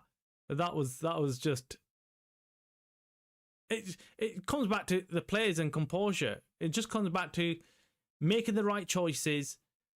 And these players at United just simply look like they're devoid of any plans of going forward. What are they doing in training? That's what I want to know. What do they do? What do they spend training on? So if it's not, going forward and attacking or making the right decisions, what is it? What is it what they're doing in training? And this was an excuse, by the way, used by Ruben Amorim last season, saying, "Oh, I've not had the players training with me." And immediately when they train, let's visit them. Let's revisit what he said. He said, "Oh, the players the reason why they're not playing well is because they've not had any training with me. But the moment I start training with them and I have 3-4 back-to-back sessions with them, they're going to immediately improve and they're going to become better players and blah blah blah blah blah blah blah blah blah." What happened as nothing's improved. You'd argue to some degree that the players have actually become worse in certain aspects. And yeah, how much training sessions has he had? He's had a full year now with these players, these set of players. He's had a full year, and they've not improved, man. They've not improved. There's no way you can look at this United team and tell me that the players that were here last year, bar obviously Kuna and Mbeumo, Sonny Lemons, you can't tell me that they've improved. Anyways. Mazraoui stripped off, and he's coming on. I don't know who for. Will it be Lenny Euro? Maybe I don't know. I don't know. Anyway, goal! Goal! Zalewski scores! Oh, where did that come from? Where did that come from, man? That is crazy. The shot was out of nowhere. The shot was flipping. Oh my word. Oh my word. That is crazy goal, man. I was not expecting that. It was out from nowhere. The angle as well. Zalewski, fantastic. That's the first time he's gone up into that position. First time I've seen him run behind the defence. This is what I've been saying. Run behind the defence. Go behind. Make them runs. We haven't got anybody there. Apart from Casemiro, who was, again, the furthest person there. We needed someone else. And Zalewski, wow. What a finish. Brings the ball down, and Henderson didn't have a clue where the ball's going. Didn't have a clue. Didn't have a clue. My God. What a finish. What a finish, man. What a finish. Zalewski. Brilliant. Finally, something comes of this guy. One first goal in 25 Premier League appearances. Seriously. Well, good for him. Good for him, man. I'm happy. I'm happy, but that's come out of nowhere. That has come out of nowhere. What we were saying about, you know, how will we? Where would the goal come from? But it's just all his movement. It's all about his movement. It's the way I've been saying. Look, Zalewski needs to move further up the pitch. By the way, I forgot Zalewski. Lenny Euro come off. By the way, guys, looked very upset. Looked upset, man. He looked so upset coming off because he was just getting done over by Mateta, man. He was getting just, yeah, he's had a poor game. He's had a poor game. But anyway, coming back to Zalewski's goal, look, this is what happens. If your movement as a striker is good, you're going to get goals. Zalewski's problem has been that when we're in open play, he doesn't go forward enough. And why hasn't someone like Ruben Amorim grabbed him and said, look, you idiot, you're our striker. You're the one who's expected to get these goals. You are the one who needs to be moving further up the pitch. Go further up and then get them goals. But unfortunately, he doesn't do it often enough. That's the first time in the entire game that I've seen him go behind the defence and run in behind. And look what he's got. And it's common sense. It's basic things to be looking at here. Go and do exactly that. So it's a free kick, and it was Bruno Fernandes who obviously puts the ball in, and Zalewski's the one who's ran behind the defence, and he's the furthest player for United. God. Seriously, man. That's what we needed. Jim. And he says he saw Mercurial, like you said, just stay in the position that make the runs. Best finish I've seen all season. Yeah, brilliant finish. I mean, that angle, you'd think no way with a shot. When he even took the shot off, I was like, no way is he gonna get it in there. Yeah, but yeah, it was brilliant goal. Brilliant goal. Let's see what United can do now. Game's getting very aggressive, very fast. Everyone's going in with all sorts of tackles now. Jim says, my God, where did that come from? First time I've seen a United player taking defenders on. I have to give Zalewski credit. Yeah, look, the finish was brilliant. His movement was good. His movement was what we expect of him. And that I just want him to just do more of that. If he can do more of that, he'll score. He will score, but his movement is poor. Let's see, guys. Let's see what's cooking now with this United team.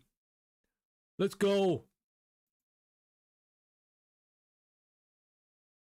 Oh, my God. Thought that was an own goal for a moment there. So 59 minutes gone, guys. And it's 1-1. United have played slightly better in the second half. I mean, that goal's come out of nowhere. I'm not going to lie. I'm not going to pretend that we were all over Crystal Palace and, that goal it looked like it was coming. No, it wasn't. I mean, we got a free kick. I think who got taken down? I can't remember who got taken down, but I think it was Shaw or Dalot. I can't remember. But anyway, United have made a substitution, by the way. They've taken off Lenny Euro and they've brought on Mazraoui. So it's a straight switch. Nothing really changing there.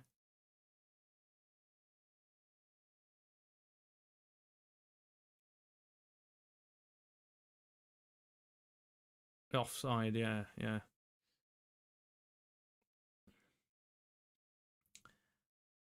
Now the game's become a lot more interesting, I must admit. I mean, I was just like half time. I was thinking, right, okay, this might become a dreadful game to watch, you know. But we've got something to fight for, so let's go, man. Let's go. And United do look like they've been. Where's Mount on the pitch, man? Oh, there he is. Yeah, United do look like they've got a bit more confident since the goal. Euro's been poor, yeah, Niche. He's had a bad one. I mean, he's had an awful game, and I think he's upset, but upset with himself, not with being taken off. I just think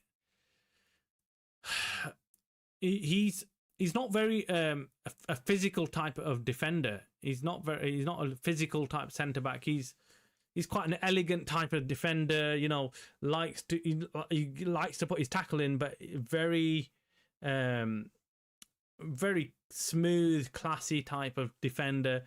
You don't see him being overly aggressive or overly physical. So I think with it's a mismatch with him and Mateta. I mean, Mateta just knows exactly how to push him off the ball. And I think the other reason why he comes off quite regularly in the games is because I think Amrin looks at him and thinks he's not good going forward. So when he does get the chance of running into space, when there is space ahead of him, Lenny Euro is not someone who does that often, doesn't like doing that, and I think that's the only issue. That should have been a free kick to us, but anyways.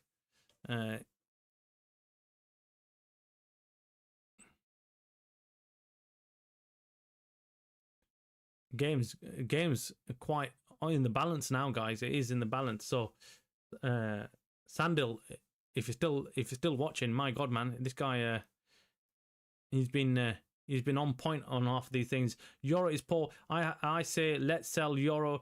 I bet Mazraoui plays better. Yeah, Mazraoui I think will make use of them spaces ahead of him. I think he drives forward. Well, he does normally. He drives forward quite a bit more compared to. That's a free kick. United with a free kick on the edge of the penalty area for Crystal Palace.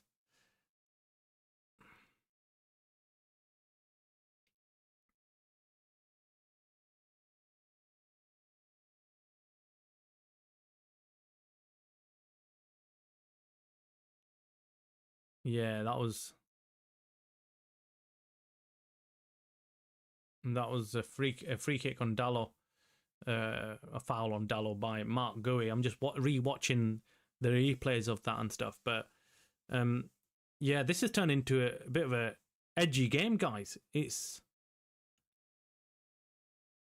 now like Crystal Palace are a bit, they've gone back into their defensive zone and look like they're panicking a little bit.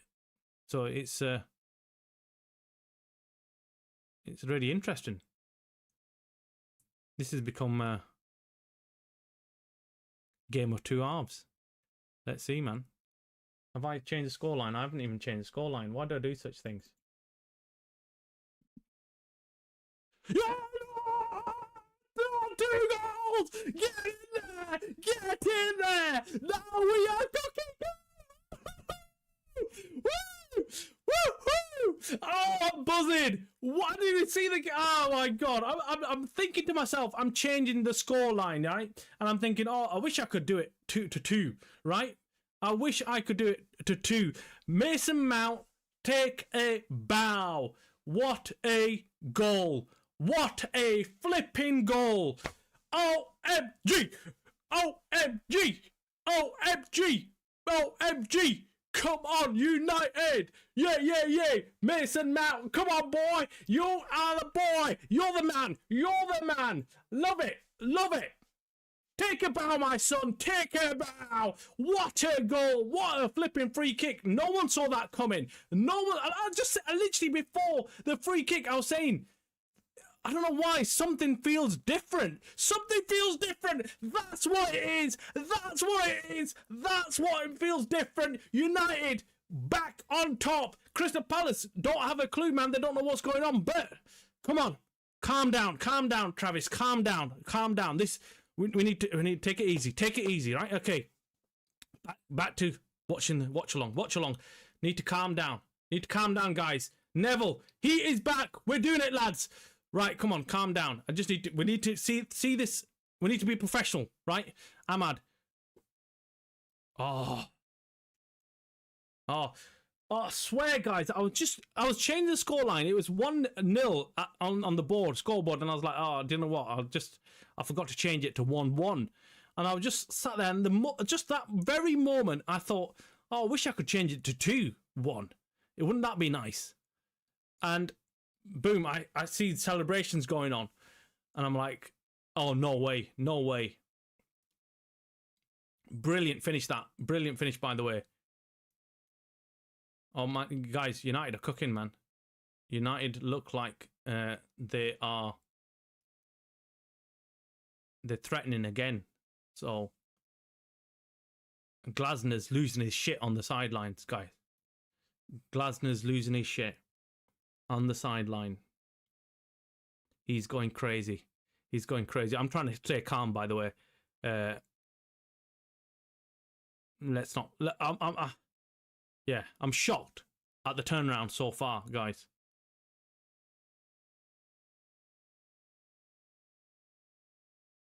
But since that first goal, I think United have got a bit more confident. You know, they've just felt like some belief has come back into them as players, and they've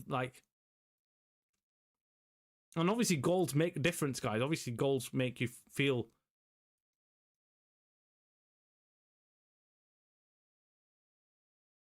Offside, that was, yeah. Anyway, Niche, wow, what was it?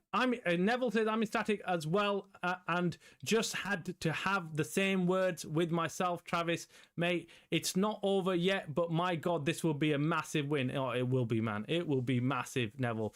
It would be one of those games that we might look back at and think, shit, how did that happen? How did we do that? Niche says, wow, I never want to take off the lucky shirt when we play, please. Yeah, I forgot, man. I forgot. You know what? Half time, I was like, do you know what? Desperate measures. I need to put it on. Do you know what? I was like, this is the lucky shirt of mine. I've got about flipping God knows how many United shirts. Yeah, they're everywhere, everywhere, just lying around. But this one is different. This one's different, man. And I was like, do you know what? I'll put it on. F it. You know what? What's the worst that could happen? Put on the lucky shirt. We're losing anyway, so let's just see what can come of it. So yeah, niche, man. I forgot everything, but I forgot that I'm bloody wearing it. I forgot, man. Hard luck, and Mbeumo just couldn't control it. Yeah, that was a chance, man. And Mbeumo had a chance there. I've just stopped watching. I've stopped watching right now. Just United need to just defend a little bit, and yeah, no way, unlucky, mate. Mount was an absolute rocket. I'm so happy Zertsky got a goal, so valuable to his confidence. Yeah, look, it gives you more confidence knowing that, okay, this is what I can do. If I can move into these positions, I can score. Palace here on the attack. They've got a free kick.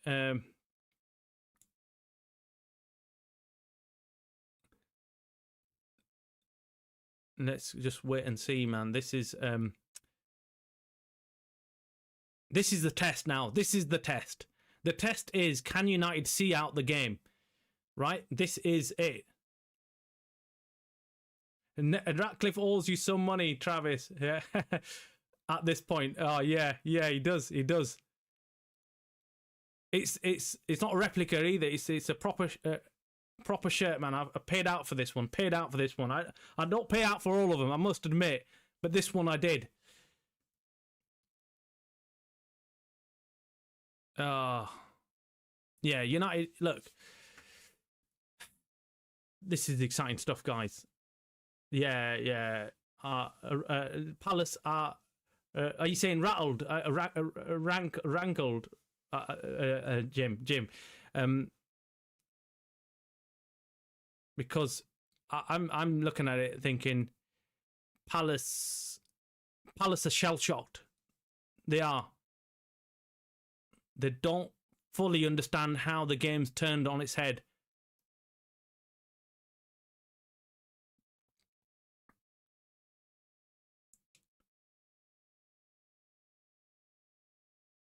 Yeah, I thought so, Jim. Yeah, they are. This it's the centre backs. You can see their faces. You can see the faces of the Palace players when the camera pans to them, and they look a little bit confused. They look a little bit shocked about what's going on, and they weren't expecting this to happen. So, but United United need to just maybe try and push on and get another goal. Oh, I don't know what I don't know. We shouldn't Neville, right? Okay, so Neville is saying we shouldn't hang on. Although I'll take the scoreline any day, I feel like we need to keep the pedal down while we have this momentum and not sit back while we're having whilst we're in a dominant position. Yeah, I mean I'm like that. I'm the one who I feel like we should always take advantage and not. There's a tendency to like immediately go and sit back, but I think whilst we've got the chance, let's just carry on, and try and get the killer goal. But both our goals have come from nothing. I'm watching the game, and they have come as a complete surprise to me. Complete surprise. I'm not been watching thinking, all right. Apart from that, look, the second goal, I did feel like something's changing. I did feel like something is changing in the way the Palace defenders were looking at the game, and then United going forward looked a bit different.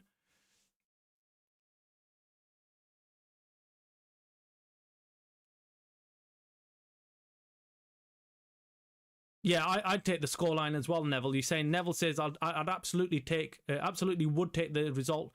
I would just want to see our lads not. I just don't want to see our lads not go for the jugular. Yeah. I think you've got to, because the risk is 2-1 is a risky scoreline, isn't it? It's a scoreline that you can go on, but the question is, do we sit back and we know Palace will come for us? So what we do is, Shaw's got a yellow card for kicking off with the ref because he didn't give a free kick for Dalot, which it looked obvious. That looked like a free kick to me. Anyway, I was saying, do we go for the jugular? But then we also know Palace are going to come at us, so we can counter them. So it's a really difficult but fine balance you've got there. But I still think, no, in this time right now, we need to go and get push for the jugular. And then, of course, in the last 10 minutes or so, that's when you start maybe thinking about counter-attack and defending a bit deeper. That's what I would do anyway. But, we have to score again because United have the history of conceding in 80 plus minutes. Yeah, so that's it. It's a risk. We've got a risk. But yeah, I mean, what do you? Yeah, it's a tricky one because do you make any changes? Do you not? do you take Casemiro off knowing that we fall off the cliff edge the moment we take Casemiro off and bring on someone like Ugarte or Menu? Our substitutions haven't been good this season. Or do we play out 90 minutes with this team?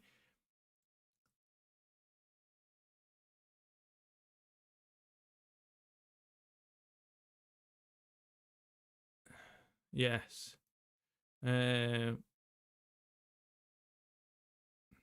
that's interesting, eh? So Henderson's got a cap on the next to his goal. He's got a cap to keep his self out of the sun, and then he's got a big tub of Vaseline as well. Not a weird combination that. What does he need with Vaseline? Neville says, actually, very good point. Smack them on the counter. Our 2-goal cushion would be everything.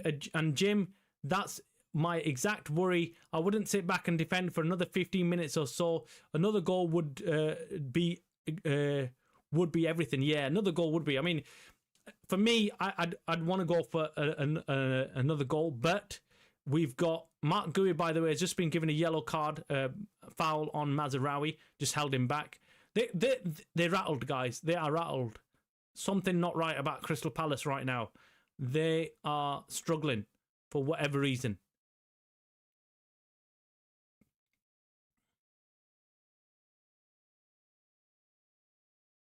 Yeah, Casemiro, that's my worry. That's my worry, because if Casemiro's not... But do you know what? Jim, do you know what I'm going to say? I'm going to say keep him out there. Just flipping keep him out there, man. He even being gassed is probably better than a peak flipping Ugarte coming on, right? Ugarte coming on is still shit. So, free kick to Man United, by the way, guys.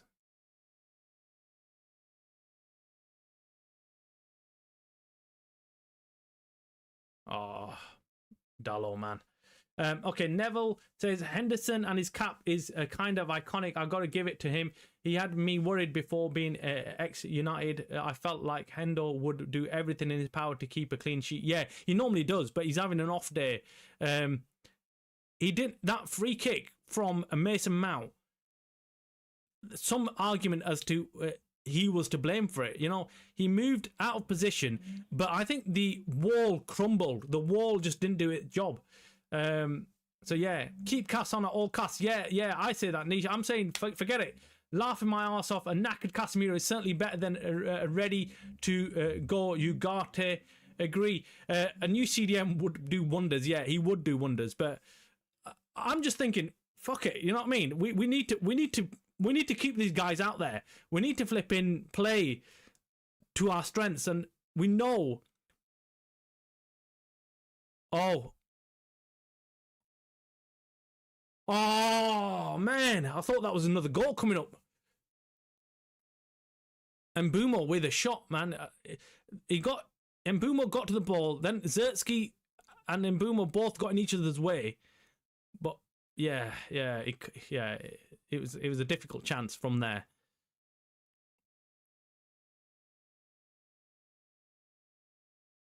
This is a crazy game, guys, by the way. It's crazy. I mean, it's end-to-end shit here. And it's aggressive game. And that's a free kick, surely. Yeah. I mean, no, I wouldn't take Casemiro off, guys. I wouldn't take him off. I want him to stay out there. Seriously, we need Casemiro out on that pitch. He is our only top midfield player right now.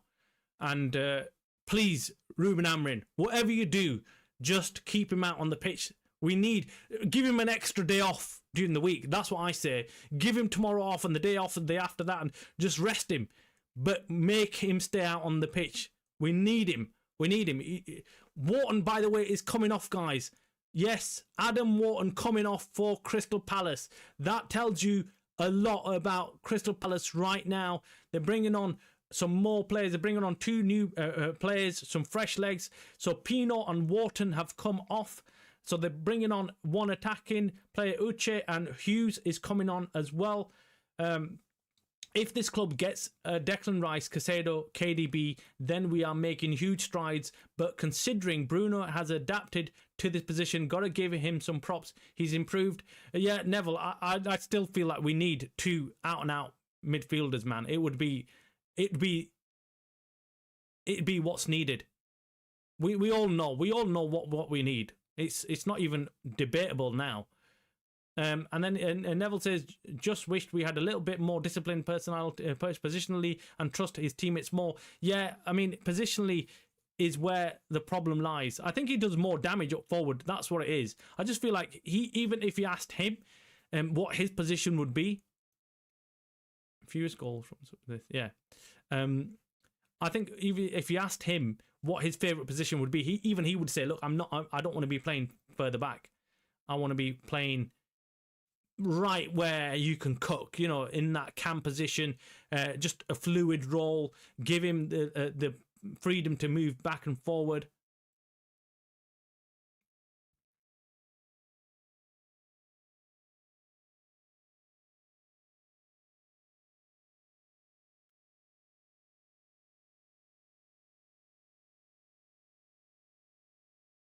Sorry guys, when I go quiet, I'm so engrossed with the game, like feel like something's gonna happen kind of thing. So I'm just kind of like, okay, what's cooking here, what's happening? United trying to slow things down a little bit now, because Crystal Palace have sat quite deep back. They're sitting really deep for a home team that's wanting to get a goal. Neville says, ooh, I think we've got them rattled, lads. The fact that this is at Selhurst Park is driving me mad. I think they thought we'd be getting 3 points. They'd be getting 3 points after last week's game against Everton. Yeah, absolutely, man. Absolutely, Neville. You're spot on. I think.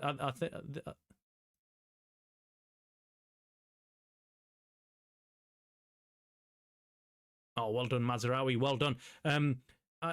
It's ideal that between him and Casemiro, they kind of have a good yin-yang. Bruno being more attacking and Cas being more defensive. Messi barely trained. Let's do the same with Cas. Let's let him have twice only, and then let him rest all day and get massage, etc. That the way we can keep him on for full 90 minutes. Yeah, I agree, man. I agree. We need him to stay on. I do not want to. We've seen what happens when he comes off, guys. We've seen what happens. We disturb that balance in midfield, whatever balance we've got, by the way. You know what I mean? It's that defensive shape. Glasner looks pissed, guys, by the way. He sat slouched in his chair, just motionless. He's just sat there.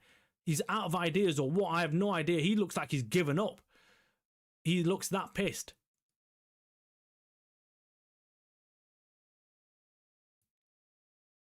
United just, I can't put my word, I don't know, can't put my finger on it, guys. United just look like,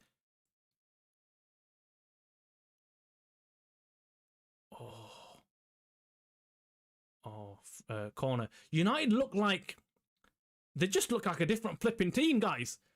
This second half, this is it, man. Jekyll and Hyde, man. Jekyll and Hyde.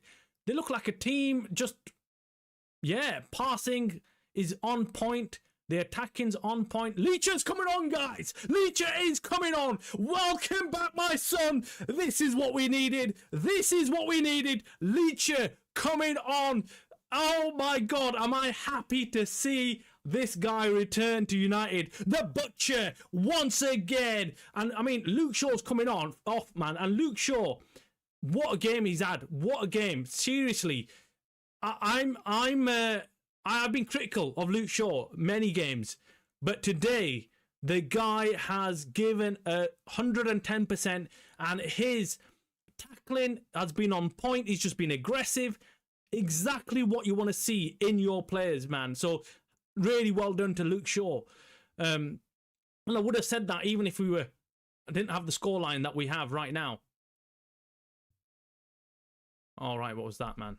Free kick, it looks like. The Butcher has returned, guys. The Butcher finally, at long last, has returned. Oh, what was that, man? That wasn't even a free kick. Anyway, guys, we're on the 84th minute, and we are 2-1 ahead. And Palace, Ahmad running on the side. Can he get the ball though?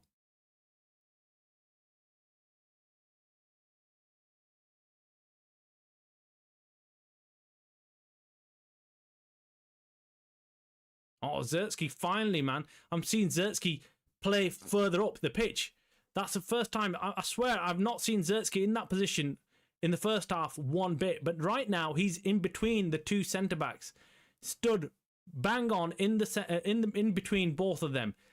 And I've been saying it to you in first half. I said, look, he needs to be constantly there. Just sat in between the two centre-backs. So they're occupied with him.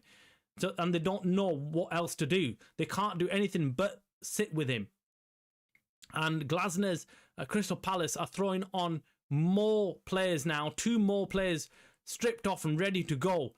Glasner knows that his team look, they're rocking, guys. They're rocking.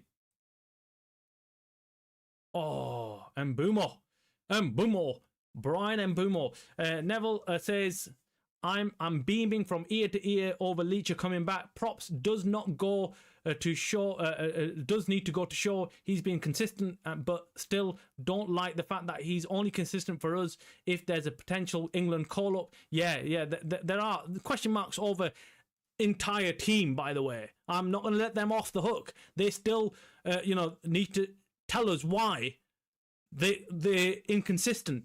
Zertsky is exactly where he needs to be, Niche says. Yeah, I mean, this is where, anyway, Mitchell and Kamada have come off, guys. So further change, Devaney and Lerma have come on for Crystal Palace. So some more fresh legs. Last 5 minutes of normal time, or last 4 minutes we're into now of normal time.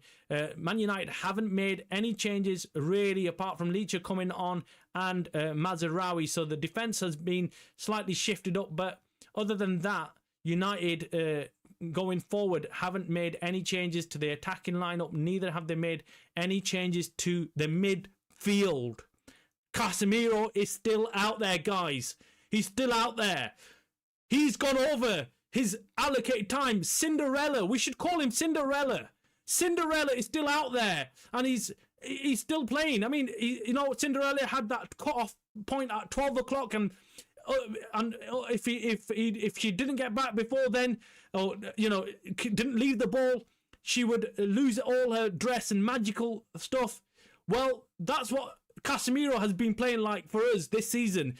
His cut-off point has always been about 75 minutes, and then he loses all his magical gift of being a footballer, but he's still out there and he's still playing really well. So let's go. He's gone over his allocated time. Cinderella Casemiro, double C for us. Cinderella Casemiro is still out there. He is not being told to rush back home and finish what he's doing. Keep the magic going. That's what I say. Keep the magic going for Casemiro. We need him out there, guys. I swear. Because I do not want to see anybody coming off. Leacher back to his best man. Coming. Oh my God, have we missed Leacher, guys? Just pushing someone over. Giving the free kick away, but who gives a shit? It's a way out, and we need that. We need someone dirty play now. We need to break up play. Do not allow them anything on the ball. Anyway, I can't believe we can play this good with Palace and so bad against Everton. If we won against Everton, it annoys me. We would be in the league. Yeah. Free kick there, gone, cleared. Yeah. And then Neville says, I won't deny he's the best option for left back. He's just been annoying, wanting to see this team move on, and continually 30 years old player over Haven, for example. Yeah, I mean, he's been inconsistent. Right now, he is a good, solid option for us. Better than Dalot and, of course, Dogu. So, yeah, he makes a big difference. Jim says that is 100% what I was thinking. It's mental. It's great, but he's also annoying at the same time. Neville says that. yeah, Jim, that's 100%. Yeah, Neville's speaking there to Jim. And it makes you realize how good Casemiro was when he was 25. Yeah, the guy was playing for Real Madrid. Yeah, the amount he's won, endless amount, and let's be honest, he would have won a lot more if it wasn't for a certain Messi across playing for Barcelona. I think Real Madrid would have won a lot more during Casemiro's time there.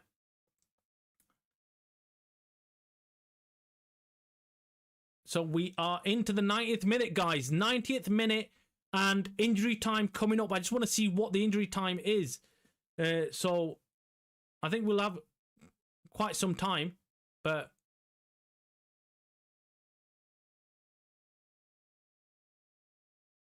and yeah, United now, of course, like I said, have gone into more defensive shape, and obviously Palace are risking more men going forward. Neville says, I believe, lads. I believe, but I'm shitting myself regardless. Do you know what?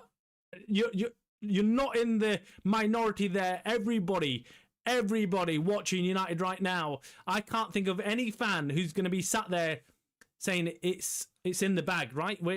Everyone is. It's squeaky bum time, isn't it? It's squeaky bum time, guys.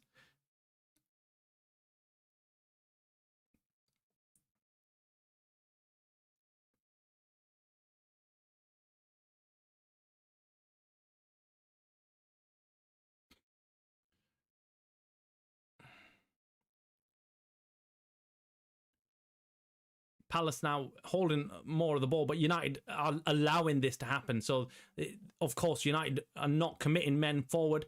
They have gone into a defensive shape. And to be honest with you, I think this is the best way to do it. This is the best way to play it. Oh, come on, Bruno. What was that? Anyway, I think this is the best way of doing it. You've got to go into this shape. I don't want to see United going forward. I think United need to see this out. We just need to defend.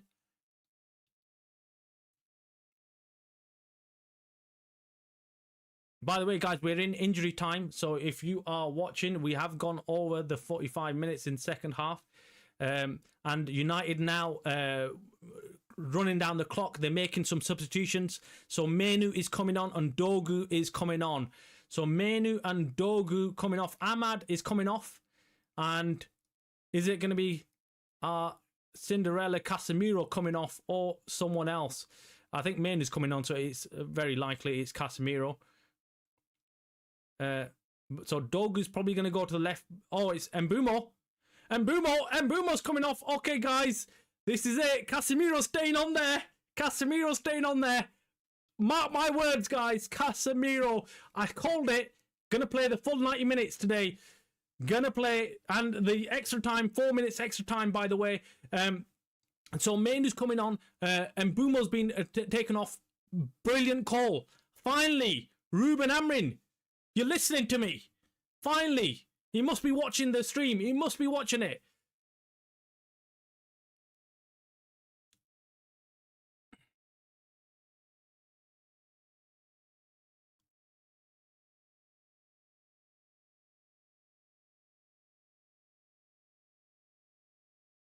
All right, that's fine. That's gone out, right? Okay.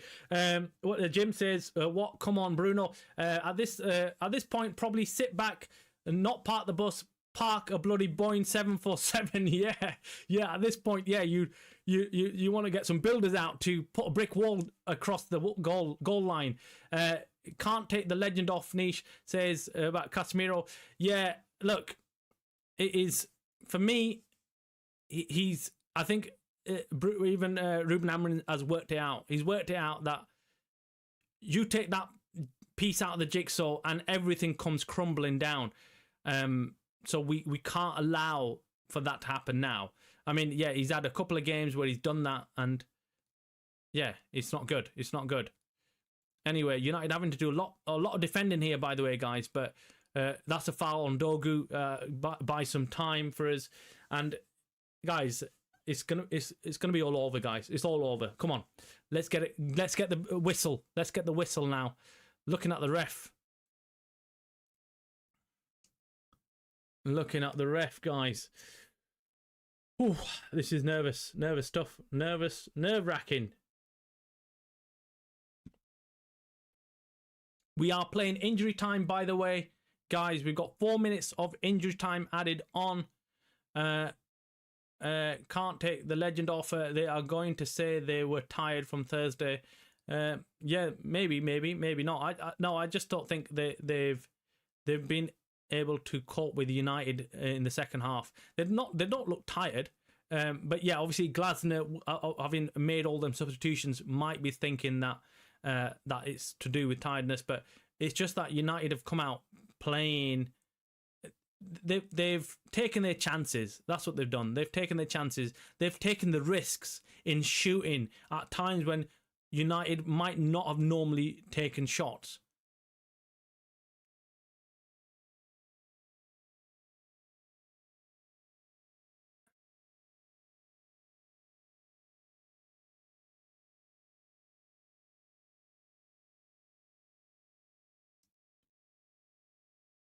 So we're defending quite deep here, but it's fine. It's good. It's good. We just need to hold on to the ball when we do get it.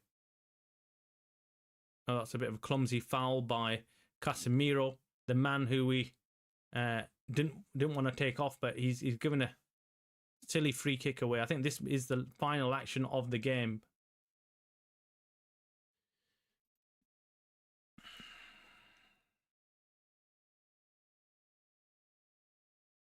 Not getting cast a few years before we did this is such a shame. Won't cry of spilt milk, even though he's kind of yes. But I just always think that if we still has his pace, he would have been yeah, of course he would have been like someone like Declan Rice, for sure. And then we got, I'd argue Pete Cass was fair whack better than Rice, but guess Rice still has time. Just pains me giving Arsenal player props. Yeah, I mean, it's all over, guys. It's all over. It's all over. The final whistle has blown. United have done it, guys. 2-1 win for United. That free kick at the end was a bit scary, I must admit. But I was looking away because I didn't even want to look at it. I didn't want to look at it. But 2-1 win. United have done it. I mean, against all odds. Against all odds. United, the players walking up. I mean, the players are buzzing. Glasner is upset. Of course, Ruben Amorim is confident, but Bruno Fernandes gets man of match, guys. By the way, Bruno Fernandes, with all our criticism, what a game! What a game, man! There's some massive positives to take out the game. Number one, Zirkzee gets his goal. I mean, Zirkzee, 25 games, gets his first goal. Second positive is that Licha is back. Licha is back, guys. So Licha has made his comeback massive. Casemiro didn't come off. He played the 90 minutes for us. Brilliant game.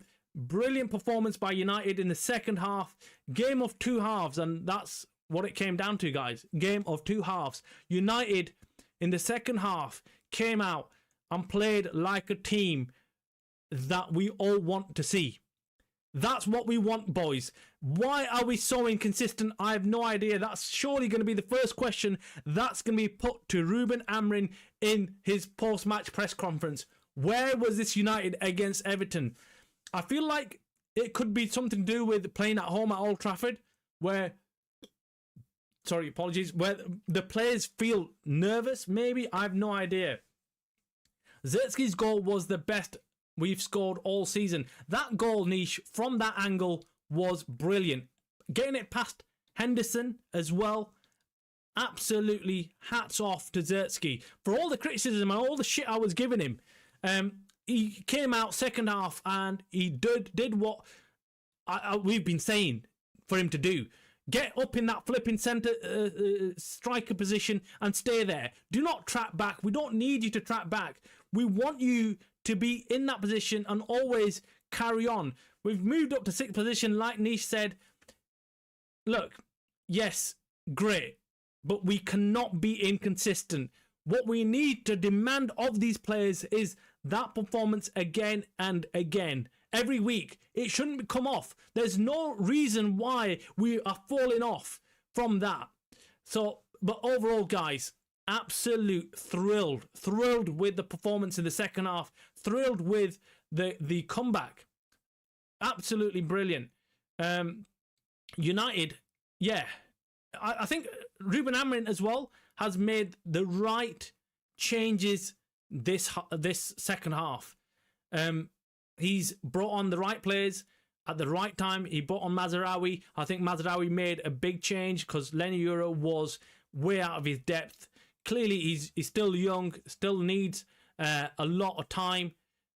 So, yeah, look, he needs more time. He needs more time to come back into it. So, we played really well. Players just clapping, the away fans, and hopefully our boy, our correspondent, live correspondent out there can also get his claps, which he needs, doesn't he? Dave is out there. Dave is probably out there in the crowd. So yeah, thank you for the away fans, guys. Massive props to them to kind of go out there, make it for this early kickoff as well. It's not easy, and to back their team and give it their all, man. So yeah, brilliant. So yeah, look, overall, I think the team played well. Mason Mount, again, a good shout out to him. Really well played for Mason. Got that winning goal as well, obviously, but a really good performance by Mason Mount. Overall, guys, buzzing. I hope you are as well. Let me just finish off with a few comments as well. 100% Zertsky, 100% Zertsky reminders of all that he can do a job. Jim says it makes the Everton loss hurt even more. Yes, it does. We'd be third right now. Yoro shouldn't start anymore. Yeah, look, he's low in confidence. Something's not right about him. Gutted, I know. Let's start Shaw, De Ligt, Mazraoui as the three central defenders. Yeah, I'd go with that. I would go with that. And then Neville says, also, can we all appreciate how good Sunderland are and how many rivals thought us to shut up when we were still celebrating the win? Yeah. Sunderland were good, man. Sunderland, they were very impressive when we were watching them at Old Trafford. And I remember having a talk with a Sunderland fan during the watch-along, and he came on and he came into the chat, and he was telling me all about how impressive Sunderland had been and what they'd been doing and stuff. And yeah, look, there was a togetherness that I saw in that Sunderland team, and I realised this match we've made look easy, but it wasn't. Sandil, my name is Sandil from South Africa. I think you're going to like me. Sandil, we love you. We love you. You are sensational. Sensational. You bring us the scoreline results, and you said it. You called it out, man. Big up to South Africa. Love South Africa. And mate, you are a legend. Legend. You need to make sure you get here early, though. You can't do this to us. You can't join us at half time when we're 1-0 down, we're struggling, and you come in and you tell us that the game's 50-50 and we're not going to lose. So you can't do this unless there's a time difference and you're getting the game an hour early than us. But anyway, I'm only kidding. Appreciate you coming on, every one of you. By the way, guys, every one of you coming on and joining into the watch along. It makes it a lot of fun.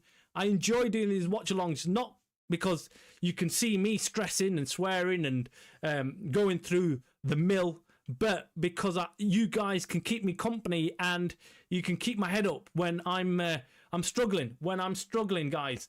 So Sandil, if the chat doesn't know, Sandil's the guy who keeps on. He came on. He told us. He warned us about the Everton game, and I was like, "Oh shit, this isn't good." And it came true.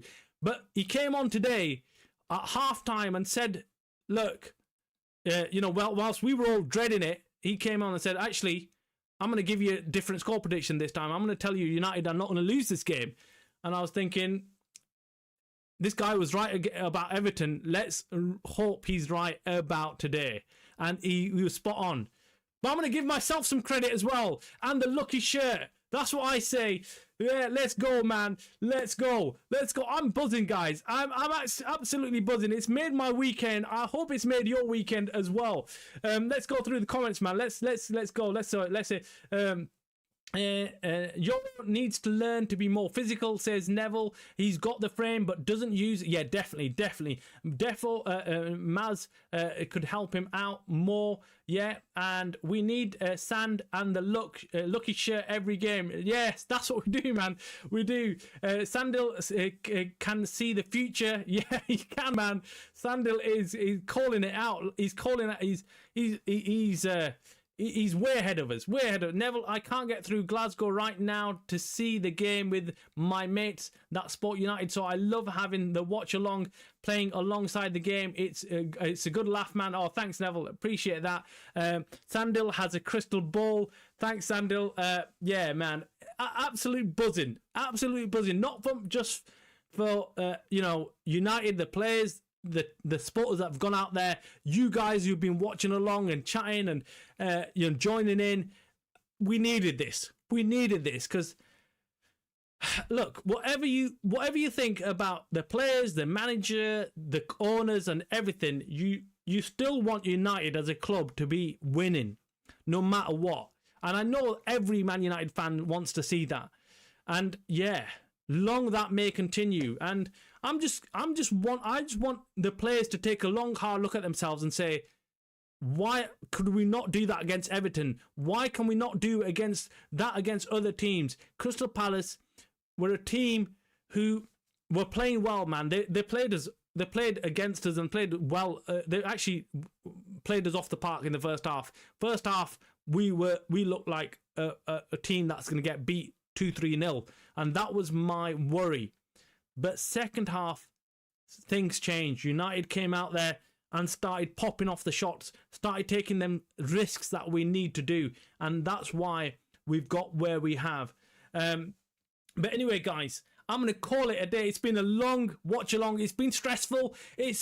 We've probably lost a bit of weight in the stress of watching United, but you wouldn't have it any other way, would you? We have won against Crystal Palace away from home after that dismal performance against Everton. It's a roller coaster ride with Man United, and well, it's never going to change, is it? And Neville says media sharks would have been horrific this week if we'd lost as well. That's why I was so worried. Then it starts the whole manager out conversation, and people forget the strides we've made. Well, yeah, look, of course we're going to get absolutely battered by the media and our rival fans if we had lost today. I mean, it would have been, look across the road and what's happening to Liverpool. Yet they get given such a wide berth when it comes to crisis and, club falling apart and slot out or whatever. No one goes on their back like that. Imagine if United were getting a run in like that. But Liverpool, nothing. There's no crisis. It's still, business as usual. Yordi boy, welcome to the channel. You're just about catching the back end of the stream. It's been a crazy watch along, but yes, let's celebrate. Come on, United. Well done, man. I mean, it's been crazy. Been a crazy game, but we've got the result that we were looking for. And I'm just hoping that again we can understand why the players are inconsistent. But we can see some good signs. Even Ruben Amorim's seen that taking off Cinderella Casemiro at the time that he needs to come off is not good. We need to allow him to stay out there for longer, give him the full game, and get him to defend and keep the scoreline as it was. Great chatting with you, lads. Jim, appreciate the stream. Proper class. Thank you very much, Neville. Thanks, Jim, for your participation and your hard work, moderating everything. Everybody else as well who's come on, been a brilliant day. And more streams like this would be brilliant. So anyway, guys, thank you very much. Thanks for hitting the like button. Thank you for subscribing. You've been absolutely brilliant. Buzzing. Goodbye.